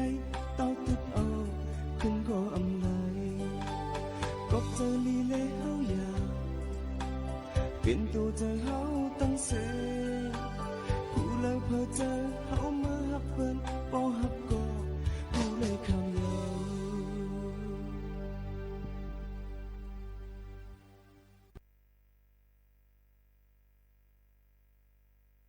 ค อ๋อค่ะถ่อมด้วยเพ่งกว้างหวานหูถูกใจกว่าเย้าเนี่ยค่ะเนาะพ่อแม่ปีๆน้องๆเขาค่ะเพอฮักก็มันขามค่ะ1เพ่งกว้างค่ะเนาะก็เตรียมเป็นใจสายเมาเตรียมไว้ก็ห้องเป็นใจสายฝนในนั่นค่ะต้องทำกันเข้ามาตั้งนำตั้งลายเกี่ยวกับเลยลองวัดไว้ในนั่นค่ะพี่น้องเขาตาเหลียวก็ปืนควักเตอปันข้าวยามในนั่นค่ะเนาะจะเจออันวัดไว้หมดอายุ13เดือนธันวาคม2แห่งปลาย25นั่นในค่ะพี่น้องเขานั่นก็ตอนตาก้นเมืองโฮมตุมเมียนมาเมืองมานั่นน่ะเนาะยอก็ดังเมืองกัมพูเดียนี่ค่ะเปิ้นควักปันข้าวยามต่อวัดต่อไว้เที่ยง6เดือนต่อถึงวันที่13เดือนธันวาคมยังพองตาเหลียวก็อยู่ในคักตอนที่เปิ้นต่อวัดต่อไว้กว่าใส่ไว้กับตัวป้ายอยู่ลีกว่านั่นกันในให้ในจอมหนังคักตอนมันเป็นกว่านั่นในนั่นค่ะมันก็เต็มอยู่หมอหาคักตอนในนั่นค่ะเนาะพี่น้องเขาค่ะลองตั้งซึ่งหนังไหนนั่นในค่ะเนาะพี่น้องเขาเนี่ยก็คัดเจอเอามาฝากไว้ปันพ่อแม่ปีน้องๆเขานั่นค่ะนะน้องคักตอนตาเฮ็ดวัดเฮ็ดไว้จะตอนตาได้ต่อวัดต่อไว้พี่น้องเฮียงการยานเมืองนั่นเนี่ยก็มันมีอยู่5คักตอนค่ะพ่อแม่ปีน้องๆเขาค่ะเนาะก็ติเลยใจข้าวยามอิดอ่อนนึงในนั่นค่ะพี่น้องเขาหนังหือบ่ได้เย้าโตนั่นในคณะติเลยใจข้าวยามค่ะอำเจอว่าติให้ไล่เย้ากำเลี้ยวให้ในก็อำไปเป็นไรนั่นค่ะเนาะพ่อแม่พี่น้องเขาค่ะก็เปิ้นอะไรมันก็ติอยู่ในคักตอนดูเลยกว่ากด7ป้ายอยู่ลีหรือเลยกว่าเดี๋ยวเลยลงไล่จื้อไว้เดี๋ยวเลยกว่ากด7ก็เลยลงปต50เดี๋ยวเลยอยู่ในคักตอนกำกว่าที่จะหางานกำกว่าที่ไผห้องยากำกว่าที่ไผเจ้าหน้าที่ตมกำกว่าที่วันไว้ขวางเหตุการณ์ที่มีอยู่หลายๆตีก็เปิ้นอะไรมันก็ติมีหนังคักตอนมันนั่นในนั่นค่ะพ่อแม่ปีน้องๆเขาค่ะอันนี้ก็เอามาฝากไว้ปันพ่อแม่ปีน้องเขานั่นค่ะเนาะหักคักตอนนั่นค่ะตอนตาต่อวัดต่อไว้พี่น้องเฮียงการยานเมืองเขานั่นในนั่นค่ะเนาะพี่น้องเขาค่ะมันก็ติเป็นซึ่งหนังนั้นค่ะเนาะก็ได้มียืนหลักฐานเอกสารนายจ้างนั่นค่ะเนาะพี่น้องเขาค่ะเยาก็เตเปอร์เฮาตั้งตนโคมานั่นค่ะตนตั้งมานั่นค่ะเนาะเตเป็นปันขว้างว่าเป็นบัญชีรายชื่อเป็นเนมลิสต์ค่ะเยาก็คักตอนที่3ก็ดีกว่าจ่ายกาใช้จ่ายย้อนไว้ขว้างเหตุการณ์อีกปาดังกาธรรมเนียมมันเนี่ยนั่นค่ะคักตอนที่4ก็หลูเลยลงดอกจุ่มวีซ่าค่ะเนาะดอกจุ่มวีซ่าเนี่ยนั่นค่ะว่าติเลยอยู่กว่าเลยแทง2ปีเต็มจังหนังไหนค่ะเนาะคักตอนที่5นั่นก็ติเย้าโตเนี่ยค่ะเปิ้นก็ติเลยย้อนหับไว้ขวางเหตุการณ์จังหนังไหนค่ะเนาะด้วยการในคักตอนอันพี่โมค่ะนั้นหาคักตอนนั้นเนี่ยก็มันก็ติเลยใจข้าวยามอิดอ่อนนึงพี่น้องเขาก็ยืนย้อนเฮ็ดไว้วัดไว้จอมเผอตีเลยนั่นเนี่ยก็พี่น้องเขาหลูเลยกว่าต้องถามตีนั่นปองใจค่ะน้อยตียิ่งโมขานุ่นลาดกว่าแน่พี่น้องเขาก็ย้อนกว่ายืนย้อนเฮ็ดไว้ตีเผอในนั่นก็หลูเลยต้องถามว่าเฮาขาในอยู่ในคักตอนอีสังเย้าเฮาติละเฮ็ดจึงหือแทงจึงหนังในหนังหือมันบ่ติคึดดันจอมหนังข้าวยามตีเปิ้นมักตำไว้ปันเฮาขานั้นย่อก็ติอำเป็นก้นตกหล่นจึงหนังในค่ะพี่น้องเขาเนี่ยก็คัดเจอเอามาฝากปันพ่อแม่ปีน้องๆเขากูก็กูก้นให้ไรยินถ่อมจ้อมกันจึงหนังไหนย่อค่ะพี่น้องเขาค่ะเนี่ยก็เป็นเกี่ยวกับไปลองวัดไว้ตีต้องทำกันเข้ามาในค่ะเนาะพี่น้องเขาหรือเสียนั่นมานั่นในก็พี่น้องเขาค่ะก็อย่าลืมค่ะจะเจออันเฮ็ดไว้นั่นในก็รู้เลยกว่ารายงานตัวเขาสิว่า1ปอกเจอหนังไหนค่ะเนาะลองตั้งเจอไหนก็มีคนต้องทำกันเข้ามาตั้งนำตั้งหลายในนั้นค่ะเกี่ยวกับไปลองวัดไว้เพราะว่าพี่น้องเขาใครทำกันเข้ามาต้องทำกันเข้ามาเฮามันแก็บอิดอ่อนนึงอย่าไปทำกวางป้นตีแหนนเพียวซึ่งหือเลยว่ากวางซึ่งหือเลยว่าแก็บมันก็ว่าวัดขาในแต่ละเฮ็ดหือขาในข้าก็อ่ำสร้างตอบปันยืนว่าวัดอันว่านั้นมันมีวัดนำหนาเป็นวัดไอฮัดเชิมห้าวัดไว้ห้าวัดจึงหือแทงวัดเขียวขอบเลี้ยงวัดปืนตีสูงวัดต่างดาวถาวรวัดเหตุการณ์วัดสีไอวัดทองเทียมันมีน้ำเนี่ยย้อนเปิ้นนั้นเพราะว่าพี่น้องเขาได้ต้องทำกันเข้ามาเนี่ยก็เฮาต้องถามมันมาตัวแก็บมันนะคะเหมือนตัวอย่างมันว่าค่าในยี่ใบวัดไว้ปืนตีสูงมือปีในตั้งไม้นั่นแหละค่าตีที่ยืนก็ว่าลูกค้าในเห็นไว้เมืองไทยต้องเตไลโอนสัญชาติไลห้ามทำมีไว้วัดไว้อีสังปอมแมมเป็นอีหยังมันทำติมีไล่ย่อยย่ำมันกว่าแทงย้อนเปิ้นนั่นแหละเพราะว่าพี่น้องเขาถามมาอีป๊อดๆอันก้อยเนี่ยตีเลยเขาตอบมันให้มันซับเซแจงแรงหลีค่ะนะอันนี้ก็ย้อนฝากไปปั่นปอมแม่พี่น้องเขาซ้อมในนั่นค่ะสั่งให้ผู้เพิ่มเติมจังหือในก็ต้องทำกันเข้ามาไล่ค่ะเนาะพี่น้องเขาค่ะกำในเฮาค่ะมาด้วยแทงข่าวเงาแทงย่ำพองแต่เหลียวเปิ้นก็อ่อนกันกวาดล่างเพียวมวยเป็ดลองก้นอันหิมนาการก้นไทยอันเหตุการณ์เลยลองตั้งถูกแมนจำหนังอันเดียกว่าลงเส้นสายไม้ไว้ที่ภายสถานการณ์งานจึงหนังไหนนั่นเปิ้นก็ลอง กดจัดด้วยหลายตีหลายตั้งในนั่นค่ะพี่น้องเขาค่ะย้อนเปิ้นนั่นแหละเมื่อหนังตั้งเมืองกรุงเทพมหานครเขานั่นแหละหลายฝ่ายโฮมมือกันเสกดจัดด้วยองตีตั้งย่านรัชดาในนั่นค่ะพี่น้องเขาเสียงแก๊สคนโหเสียงลั่นโนดว่าแต่11องตีฮบทบยาเฮียงการยันเมืองเฮ็ดพิษปักเปิงหมายมีหิมนาการก้นไทยกว่า11เกาะนะคะเป็นก้นตีบุคคลไม่มีสถานะทางทะเบียนอำนั้นก็วัด10ปีหาเกาะเป็นก้นเจอคือเมืองโฮมตุมเหมือนเมียนมา4เกาะเมืองลาว2เกาะในนั่นก็เหตุการณ์ในเสียงแก๊สคนโหสะได้เฮ็ดกับเน็บตีนเน็บมือจำเจ้าไหนค่ะเนาะก็เปว่านาการเจ้าไหนมันเป็นนาการอันที่ก้นไทยเขาเฮ็ดอ่ำปันก้นต่างจึงมึงมาเฮ็ดในนั่นค่ะพี่น้องเขาก็เปิ้นนั้นแลลองตั้งเจ้าไหนก็อองตีเสียงตั้งกินก็มีเหมือนกันตั้งห้วยขวางในนั่นค่ะครบทบยาอันเหตุการณ์พิษปักปึงตอนดังแห่งการยันเมืองนั่นในกะพี่น้องเขาค่ะก็จะมี6ก็เป็นก้นเมืองโฮมตูเมียนมา4ก็ก้นเข2ก็ในนั่นค่ะเหตุการณ์เป็นก้นเฮ็ดเขาพักแล้วก็เป็นก้นอันเหตุการณ์เสิร์ฟในร้านอาหารจำเจ้าในค่ะเนาะพี่น้องเขาค่ะเจ้าหน้าที่ก็ที่ยอบกว่ากดจัดกดทัดเดียวก็เปือว่ามังก็อ่ำมีไว้ขว้างเหตุการณ์จอมหนังเมืองจึงไทยย้อนเปิ้นอะไรลองตั้งเจ้าในก็เตเลยว่าพิษปักเปิงหมายมีตอนด่าก้นเฮียงการอันมาเหตุการณ์เลยอ่ำมีไว้ขว้างอ่ำนั้นก็เหตุการณ์นอกเหนือเสสุนในสุนเป็นอันมีนั่นเตเลยย่ามือตามเงิน5เหงถึง 50,000 บาทและเตเลยส่งปอกมือขึ้นตั้งเฮิรนตอนตาในจางอันจางก้นเหตุการณ์มีวัดไว้มาเหตุการณ์นั้นก็ให้เฮียงการมาเหตุการณ์ป่นหรือเสนาการอันมีไว้นั่นเตเลยไม่ตามเงินนายจาง 10,000 ถึง 100,000 บาทเยาก็ต่อก้นอันจางเฮียงการนึงก็สังว่าเฮ็ดพิษยาวพิษเที่ยงเตเลยตกคอกป่น1ปีนั้นก็ไม่ตามเงิน 50,000 ถึง 200,000 บาทนั้นก็ตั้ง2อันก็เปิ้นนั่นแลห้ามจางก้นเหตุการณ์มาเยาก็ติปันจางก้นเหตุการณ์มาเหตุการณ์จอม3ในข้าวตั้ง3ปีสังมาพบทั่วผ่านการจางก้นเหตุการณ์เฮ็ดพิษปักเปิงไม้มีนี่ก็เปิ้นก็ตียอบในนั้นค่ะพี่น้องเขาจอมหนังเปิงมีไว้ของไผสถานการงานเปิ้นมีไว้นั่นในนั่นค่ะ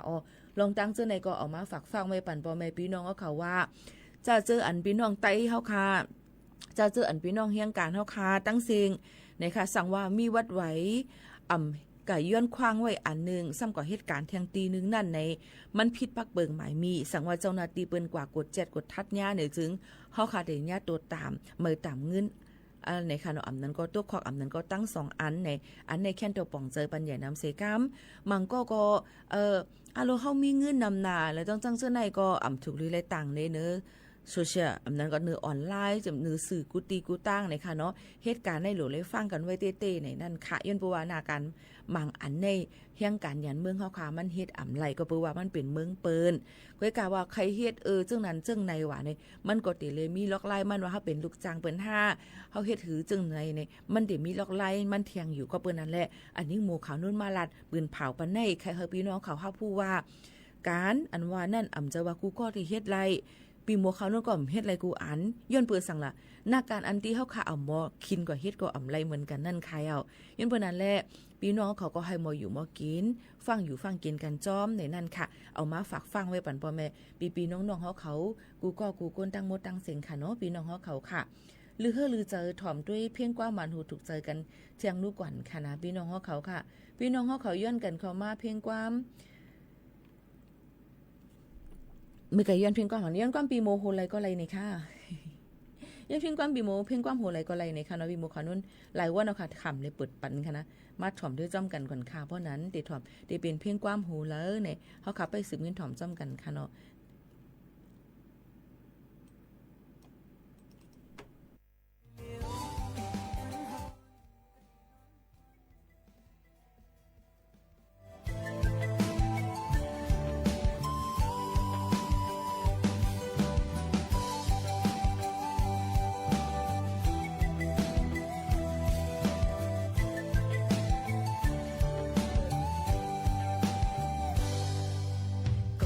นั่งมองอยู่เลย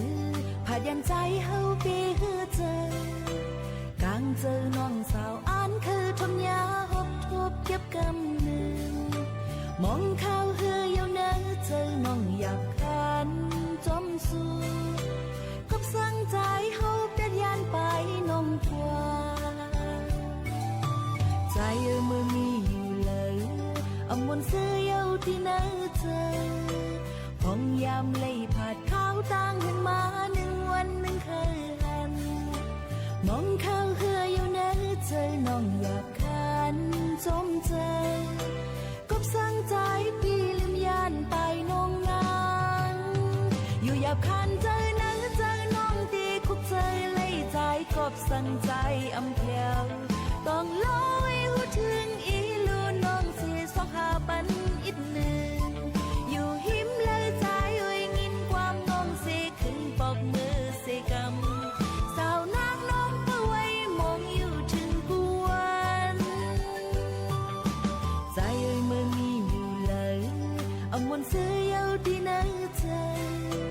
พองยามเลยผาดข้าวตั้งขึ้นมาหนึ่งวันหนึ่งเคยหันมองข้าวเหืออยู่ไหนเจอน้องหยาบคันจมเจอ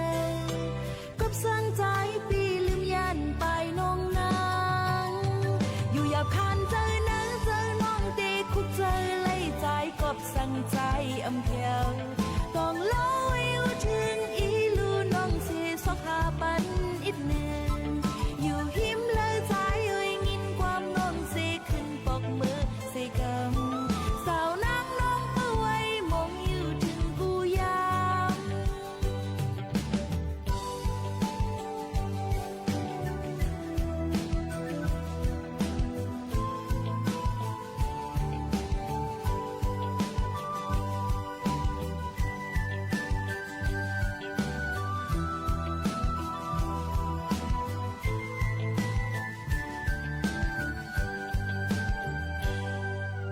ก็หักนางน้องอยู่เลย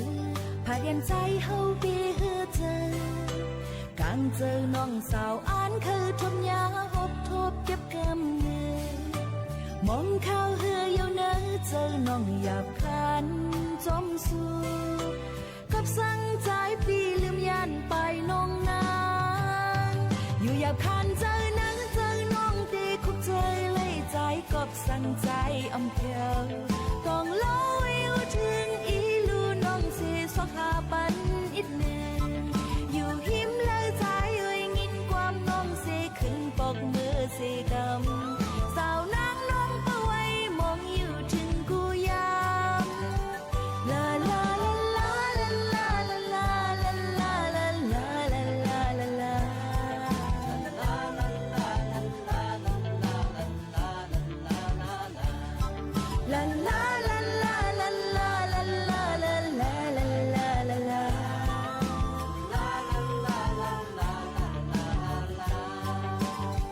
อยู่อยากคันเจอนั้นเจอน้องตีคุกเจอเลยใจกบสั่งใจอำเพียว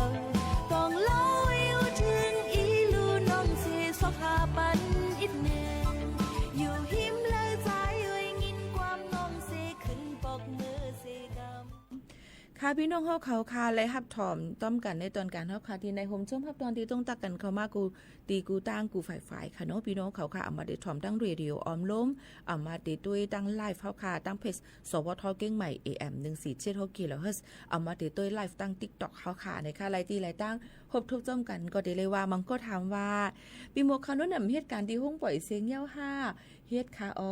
เฮียนเบิดสังแลเฮ็ดล่ะเฮียงแลตึกมาออกข่าวจึงในล่ะในค่ะเนาะจะเฮียงแลมาลาจึงในล่ะก็ลาจึงในก็มันเป็นอันเดียวกันนั่นค่ะยาวในนั่นค่ะย้อนเปิ้นนั้นก็มาฝากไว้ปันพี่น้องของมังก็ป่องเจอว่าเหตุการณ์เรดิโอออมร่วมก็ติเลยละตั้งเรดิโอกุ้ยเนี่ยค่ะกระเหลียวปากกาปานมันคือกาบเหี่ยวเนี่ยค่ะเนาะเฮาก็ติเลยเป็นไปแล้วก็ให้เข้าถึงพี่น้องเขาตาเหลียวก้นถ่อมเรดิโอกำเก๋ค่ะกำนำที่มีก้นเฒ่าก้นเก๋ก็เหี่ยวค่ะเนาะก้นหนุ่มยิ่งหาทายยิ่งใจเขายังพองแต่เหลียวเนี่ยก็ดีเล่นโซเชียลมีเดียกำน้ำนั่นขนาดไหนก้อยกาป้อเรียนลีก็เป็นพ่อนลีป้อเรียนอ่ำลีก็จังปันตั้งขีตอนตาเฮาคาเลยเหมือนกันเนี่ยอันนี้ก็ย้อนฝากฟังไว้ปันสังเสว่าพี่น้องเขาได้แค่เอามาลงเอามาอย่างเนี่ยอย่าไปละลีกาเอากอบปีทั้งเปิ้นให้มาต่างค่ะเนาะยันบ่ว่าบางอันเนี่ยมันได้มีลิขสิทธิ์มันได้มีหมายมีเป็นของปึงเปิ้นนั่นค่ะเนาะลองตั้งเสื้อไหนค่ะพี่น้องเขาค่ะ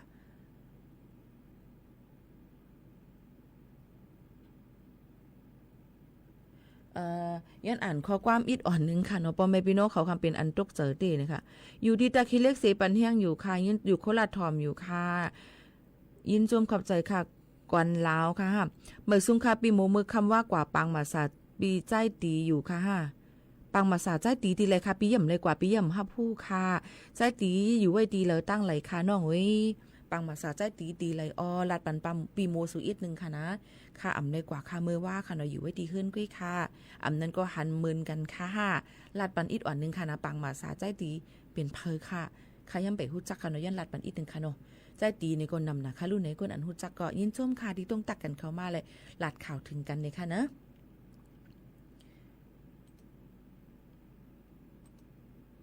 มาด้วยแทงเลยค่ะปอแม่ปีน้องๆเฮาเขาค่ะ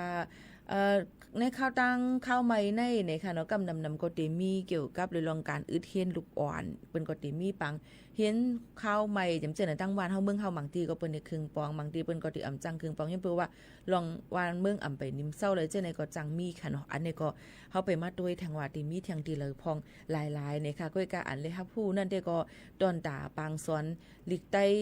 หมอคู่สอนหมอสอนตรงเวียงไร่ค่ะปอกกำ10นั่นก็ได้มี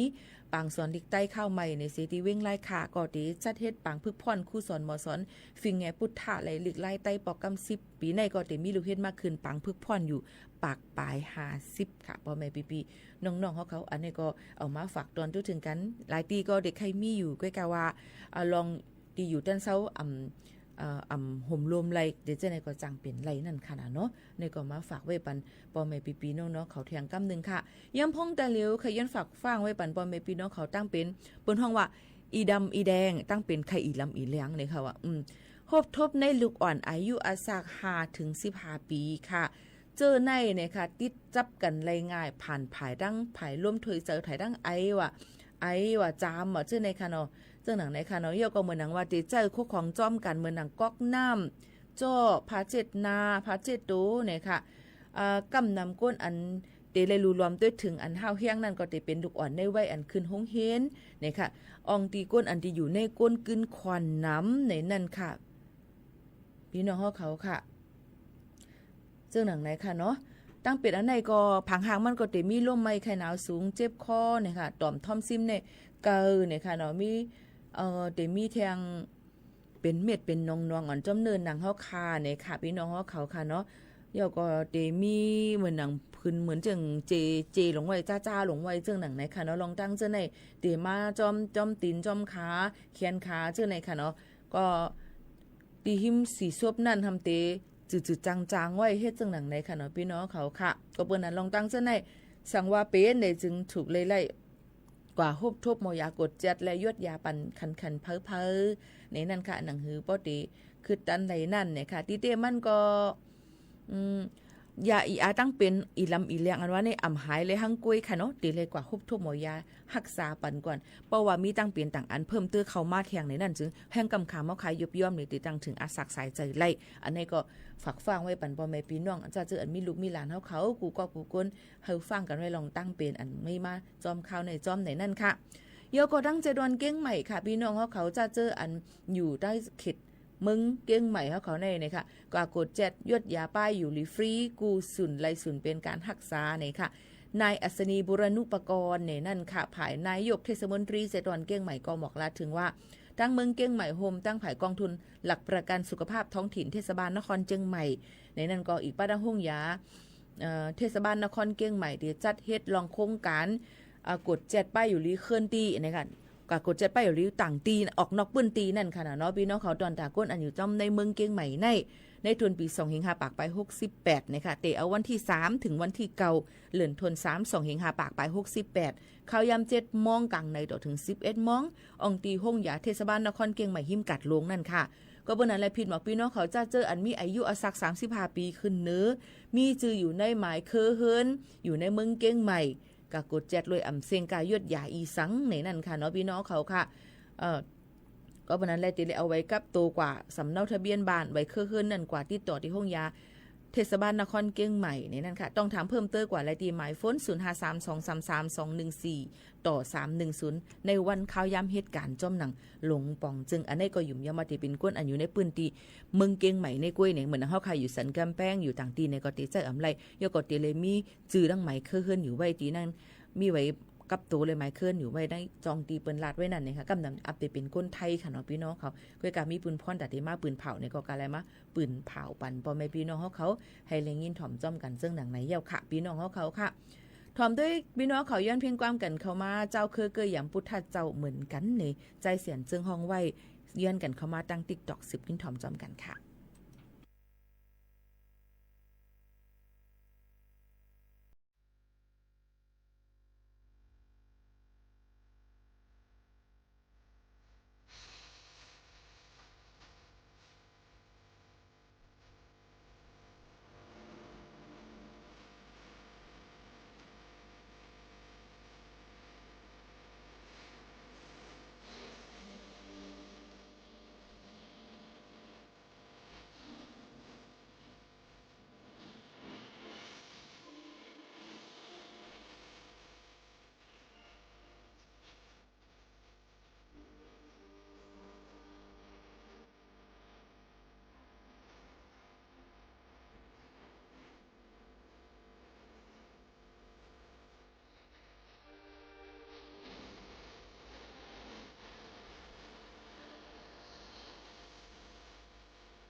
อ๋อค่ะพ่อแม่พี่ๆน้องๆเฮาเขาค่ะรับถอมจ้อมกันในตอนกลางเนาะค่ะข้าวย่ำก็จำงดจำเซ็งค่ะเนาะยินจ้มขอบใจกูก็ดีย้อนเพ่งความกันเข้ามา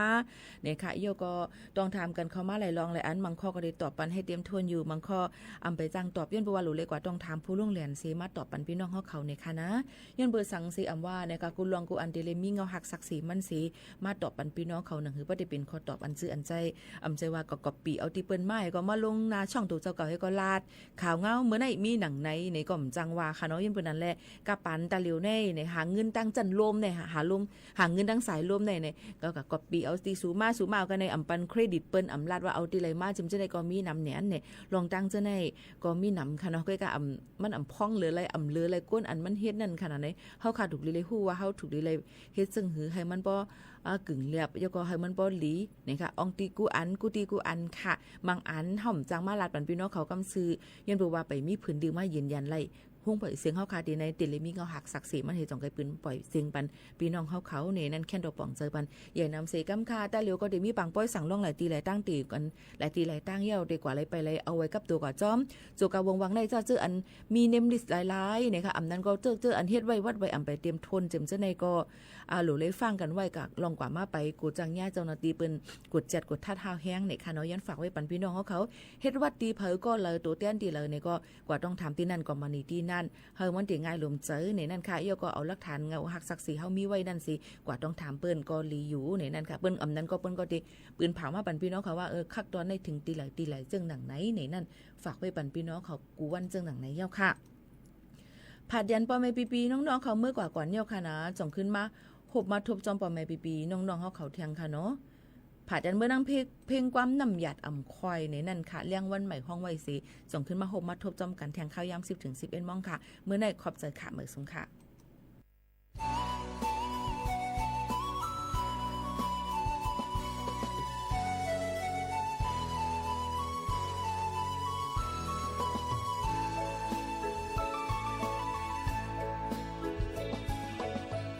ปันเลยหักมีไว้ก่อยา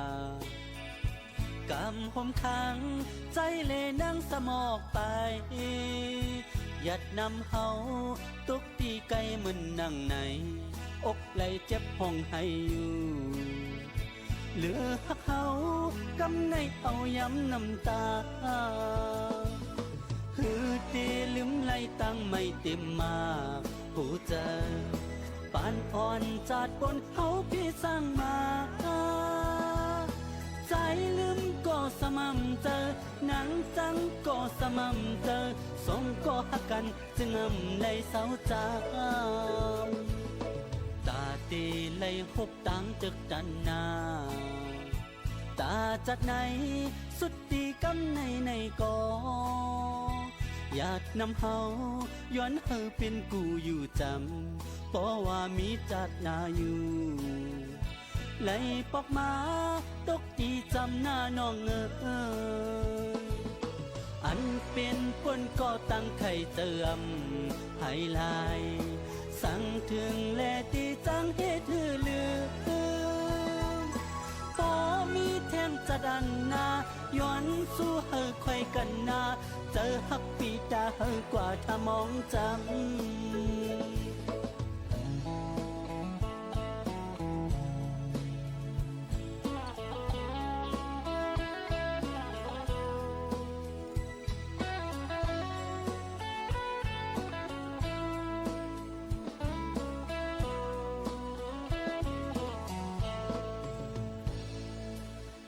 ตีไหลหบตั้งตึกดันนาตาจัดไหนสุดตีกำในก็ยัดนำเฮาย้อนเฮาเป็นกูอยู่จำเพราะว่ามีจัดนาอยู่ไหลปอกมาตกตีจำหน้าน้องอันเป็นคนก็ตั้งไข่เติมให้ลายสั่งถึงแลตีจังเฮ็ดหือลืมปอมีแทงจะดันนาย้อนสู้เฮาค่อยกันนาเจอหักปีตาเฮากว่าถ้ามองจำ เดี๋ยวพรุ่งนี้ผมโทรขอชื่อที่อยู่นะครับท่านที่เพิ่งได้ของนะครับ ข่าวมาแล้ว เสนอข่าวต้นชั่วโมง รู้เร็ว รู้จริง เกาะติดทุกสถานการณ์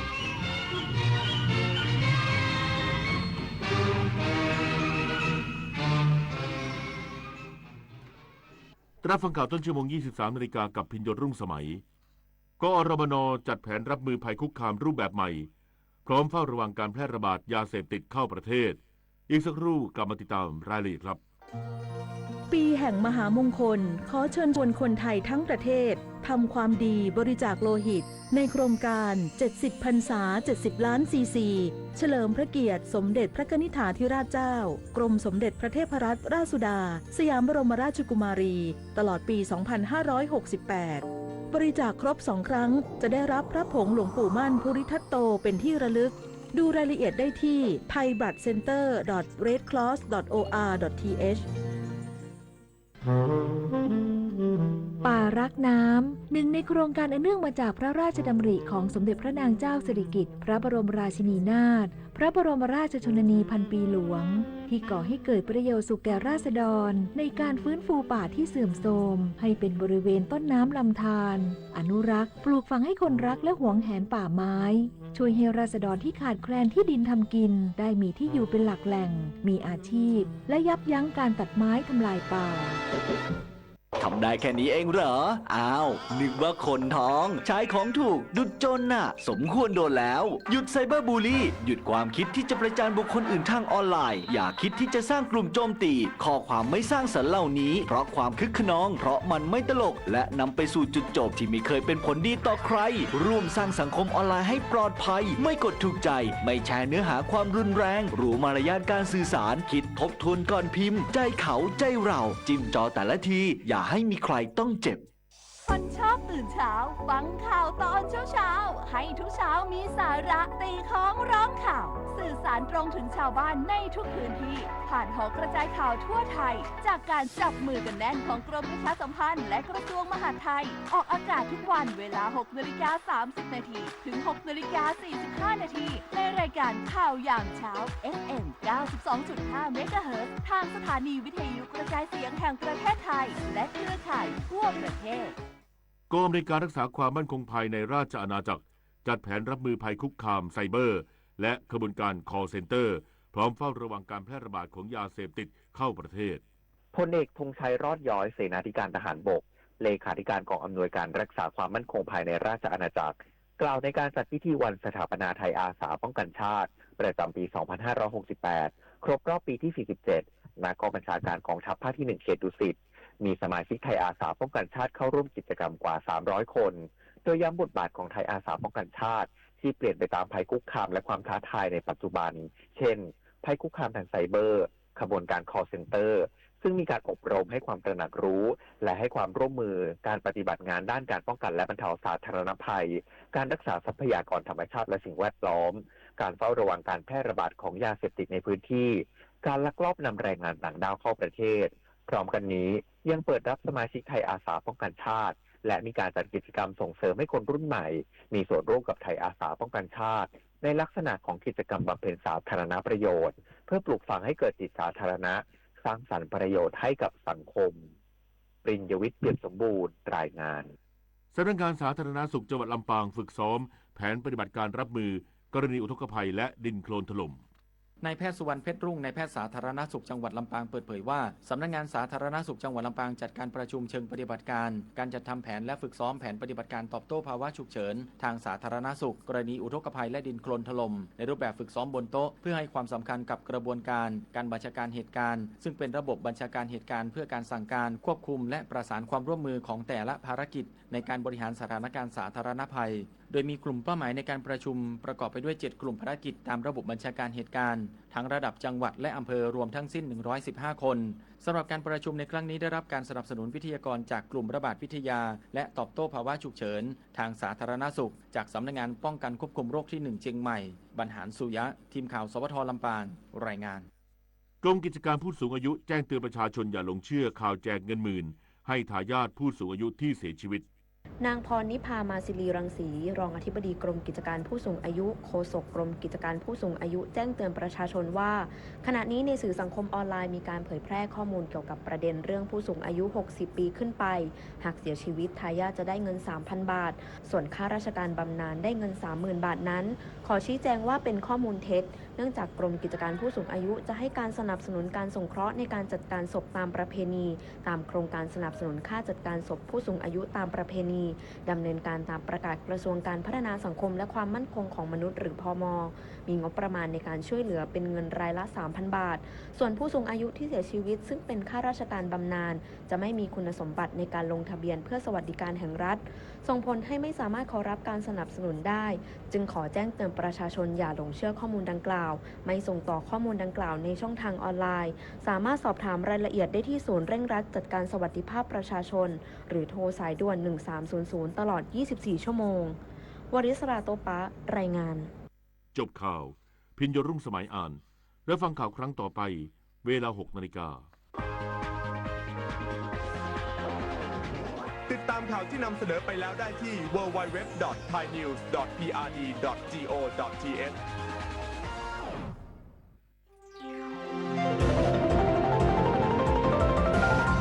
วิทยุแห่งประเทศไทยให้ความรู้คู่ความสุข ต่อไปนี้ขอเชิญท่านฟังรายการเพื่อนฝันดำเนินรายการโดยจารุลินมุสิกพงศ์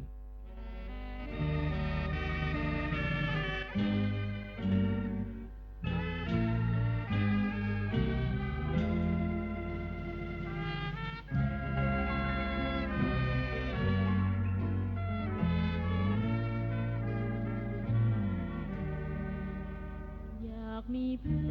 อนรวมฝันในวันนี้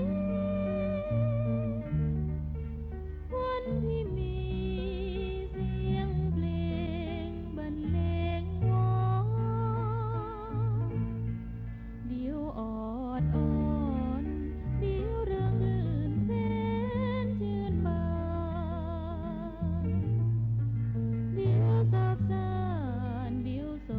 กซึ้งตรึงหาไทย ชั่วโมงที่2ของเพื่อนฝันวันอังคารที่4มีนาคม2568ผู้ควบคุมเสียงยังคงเป็นบุญประกอบอบกลิ่นนะคะเราเริ่มกันด้วยเพลงไทยทำรงไทยผลงานของวราวรเวทค่ะคุณสวรีภกาพันธ์ศิลปินแห่งชาติบันทึกแผ่นเสียงไว้นะคะ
นั่นคือเพลงไทยทำรงไทยผลงานของวราวรเวทหรือนายแพทย์วราวุฒิสุมาวงศ์คุณสวรีภกาพันธ์ศิลปินแห่งชาติขับร้องส่วนผลงานของพลตรีลวิจิตรวาทการนั้นจากละครเรื่องอานุภาพพ่อขุนรามคำแหงแสดงเมื่อปี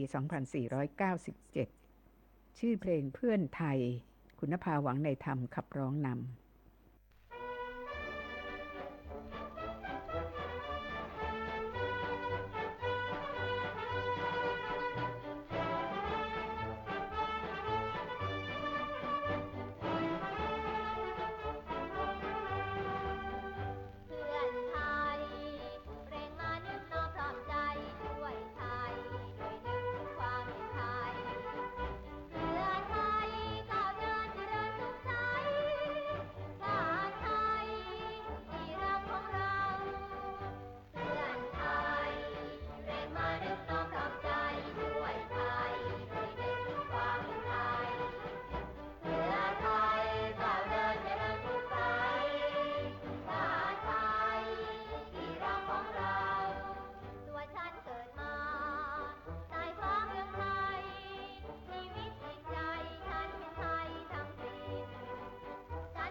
นั่นคือเพลงเพื่อนไทย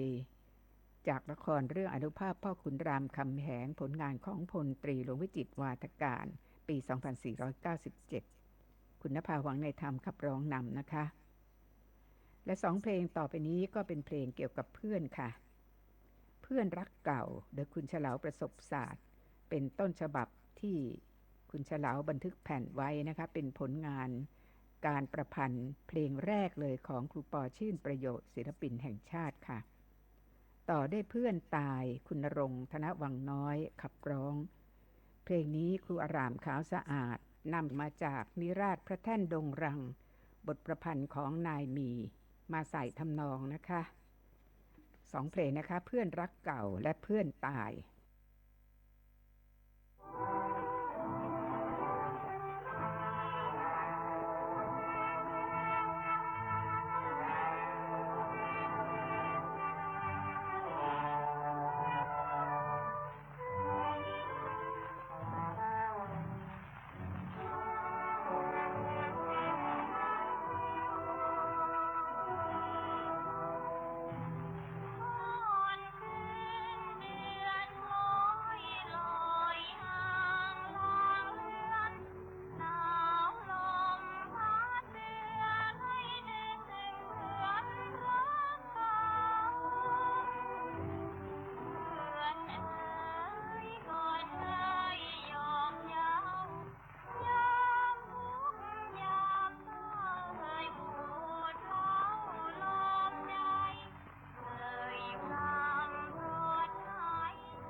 จนา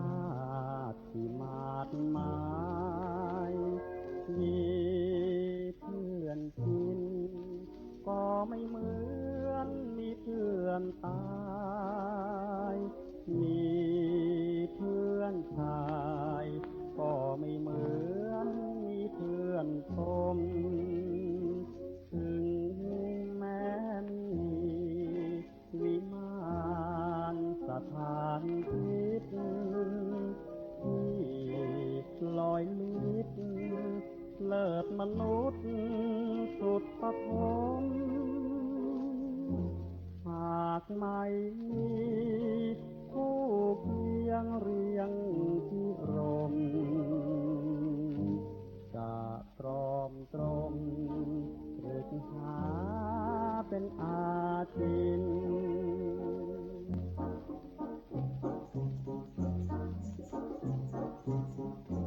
ถึงมีเพื่อน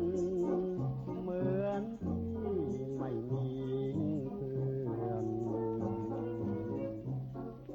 ด้วยไม่เหมือนนุชนาที่มาดหมายมีเพื่อนกิน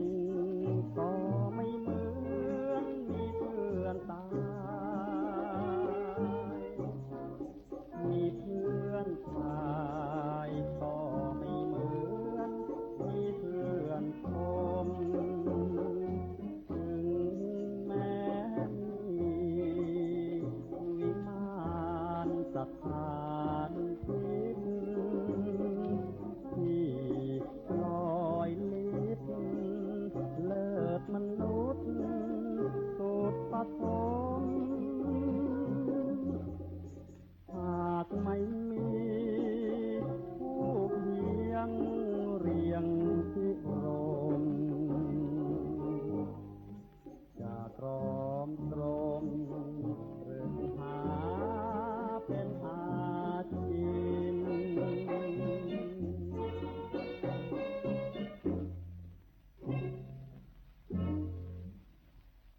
สองเพื่อนผ่านไปแล้วค่ะเพื่อนรักเก่าและเพื่อนตายอีก3เพื่อนนะคะเริ่มด้วยเพื่อนขี้อ้อนคุณธานินทร์อินทรเทพบันทึกเสียงเมื่อปี 2521 ผลงานของทวีพงษ์มณีนินค่ะเพื่อนรักโดยคุณสุเทพวงศ์กำแหงศิลปินแห่งชาติเพลงนี้ชารีอินทรวิจิตรและคุณสมานกาญจนพลิน2ศิลปินแห่งชาติเป็นผู้แต่งและเพื่อนที่3เพื่อนใจนักเพลงโดยคุณบุษยารังสีนะคะผลงานของครูพยงมุกดาศิลปินแห่งชาติค่ะ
กันฉันเพื่อนเหมือนดาวและเดือนเป็นเพื่อนฟ้าหลายปีที่เราคุ้นกันมาต่างเคยให้สัญญาไม่ร้างราลายความสัมพันธ์เนิ่นนานหวานช่ำแล้วจึงลุกล้ำเลยเพื่อนไปสายตาบอกภาษาหัวใจสบตากันครั้งไรว่าวิวในวิญญาณฉันได้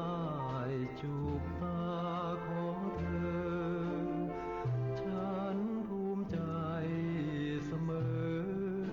ได้จูบดาวบนฟ้าฉันจะรักเธอฉันจะรักเธอให้ฟ้าริษยาให้เมฆอิจฉาที่ได้กอดเธอความรักมันหนักในหัวอก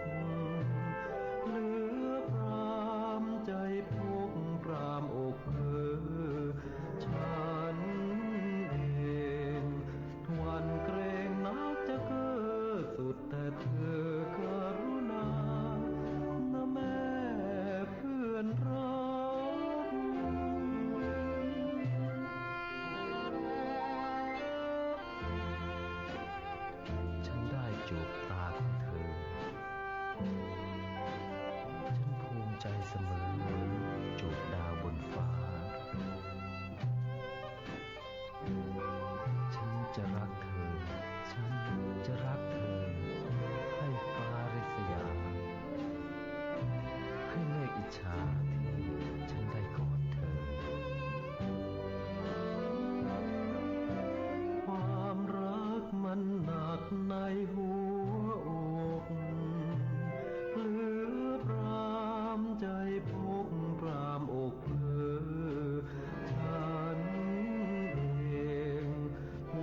พื่อน3ประเภทจบไปแล้วนะคะเพื่อนขี้อ้อนเพื่อนรักและเพื่อนใจนักเพลงและช่วงนี้พบกับศาสตราจารย์นายแพทย์ภูลพิษอมตยกุลนะคะเพลงแปลงค่ะ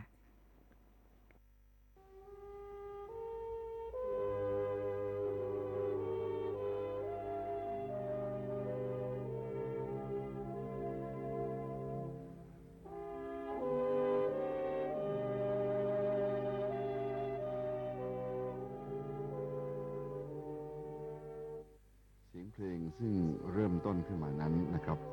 เป็นเสียงของเครื่องเป่าที่เรียกว่าวูดวินในเพลงชื่อ Londonderry Air เป็นเพลงเก่าแก่มากทีเดียวของชาวไอริชซึ่งอยู่ในภาคเหนือของประเทศอังกฤษนะครับผมอยากจะคุยกับท่านผู้ฟังในวันนี้ด้วยเรื่องของเพลง Londonderry Air หลายๆแบบหลายๆโอกาสด้วยกันนะครับคือเพลงนี้ครับ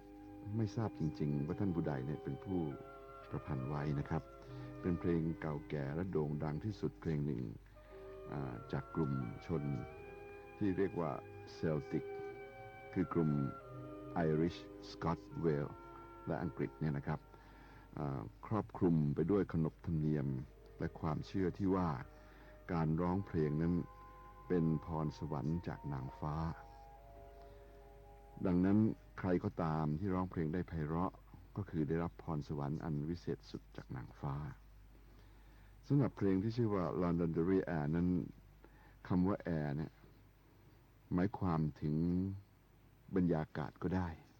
แต่ถ้าจะให้ชัดเจนในเรื่องของดนตรีแล้วควรจะแปลว่าลักษณะของเพลงประเภทหนึ่งซึ่งมีความอ่อนหวานนุ่มนวลและเยือกเย็นบางครั้งระคนเศร้าด้วยนะครับท่านผู้ฟังที่ชอบเพลงคลาสสิกบางคนก็อาจจะเคยติดเพลงของบาร์คที่เรียกว่า Air for G String นะครับและก็เมื่อท่านมาฟัง Londonderry Air ท่านก็จะต้องติดเพลงนี้อีกเพราะเหตุว่ามีความอ่อนหวาน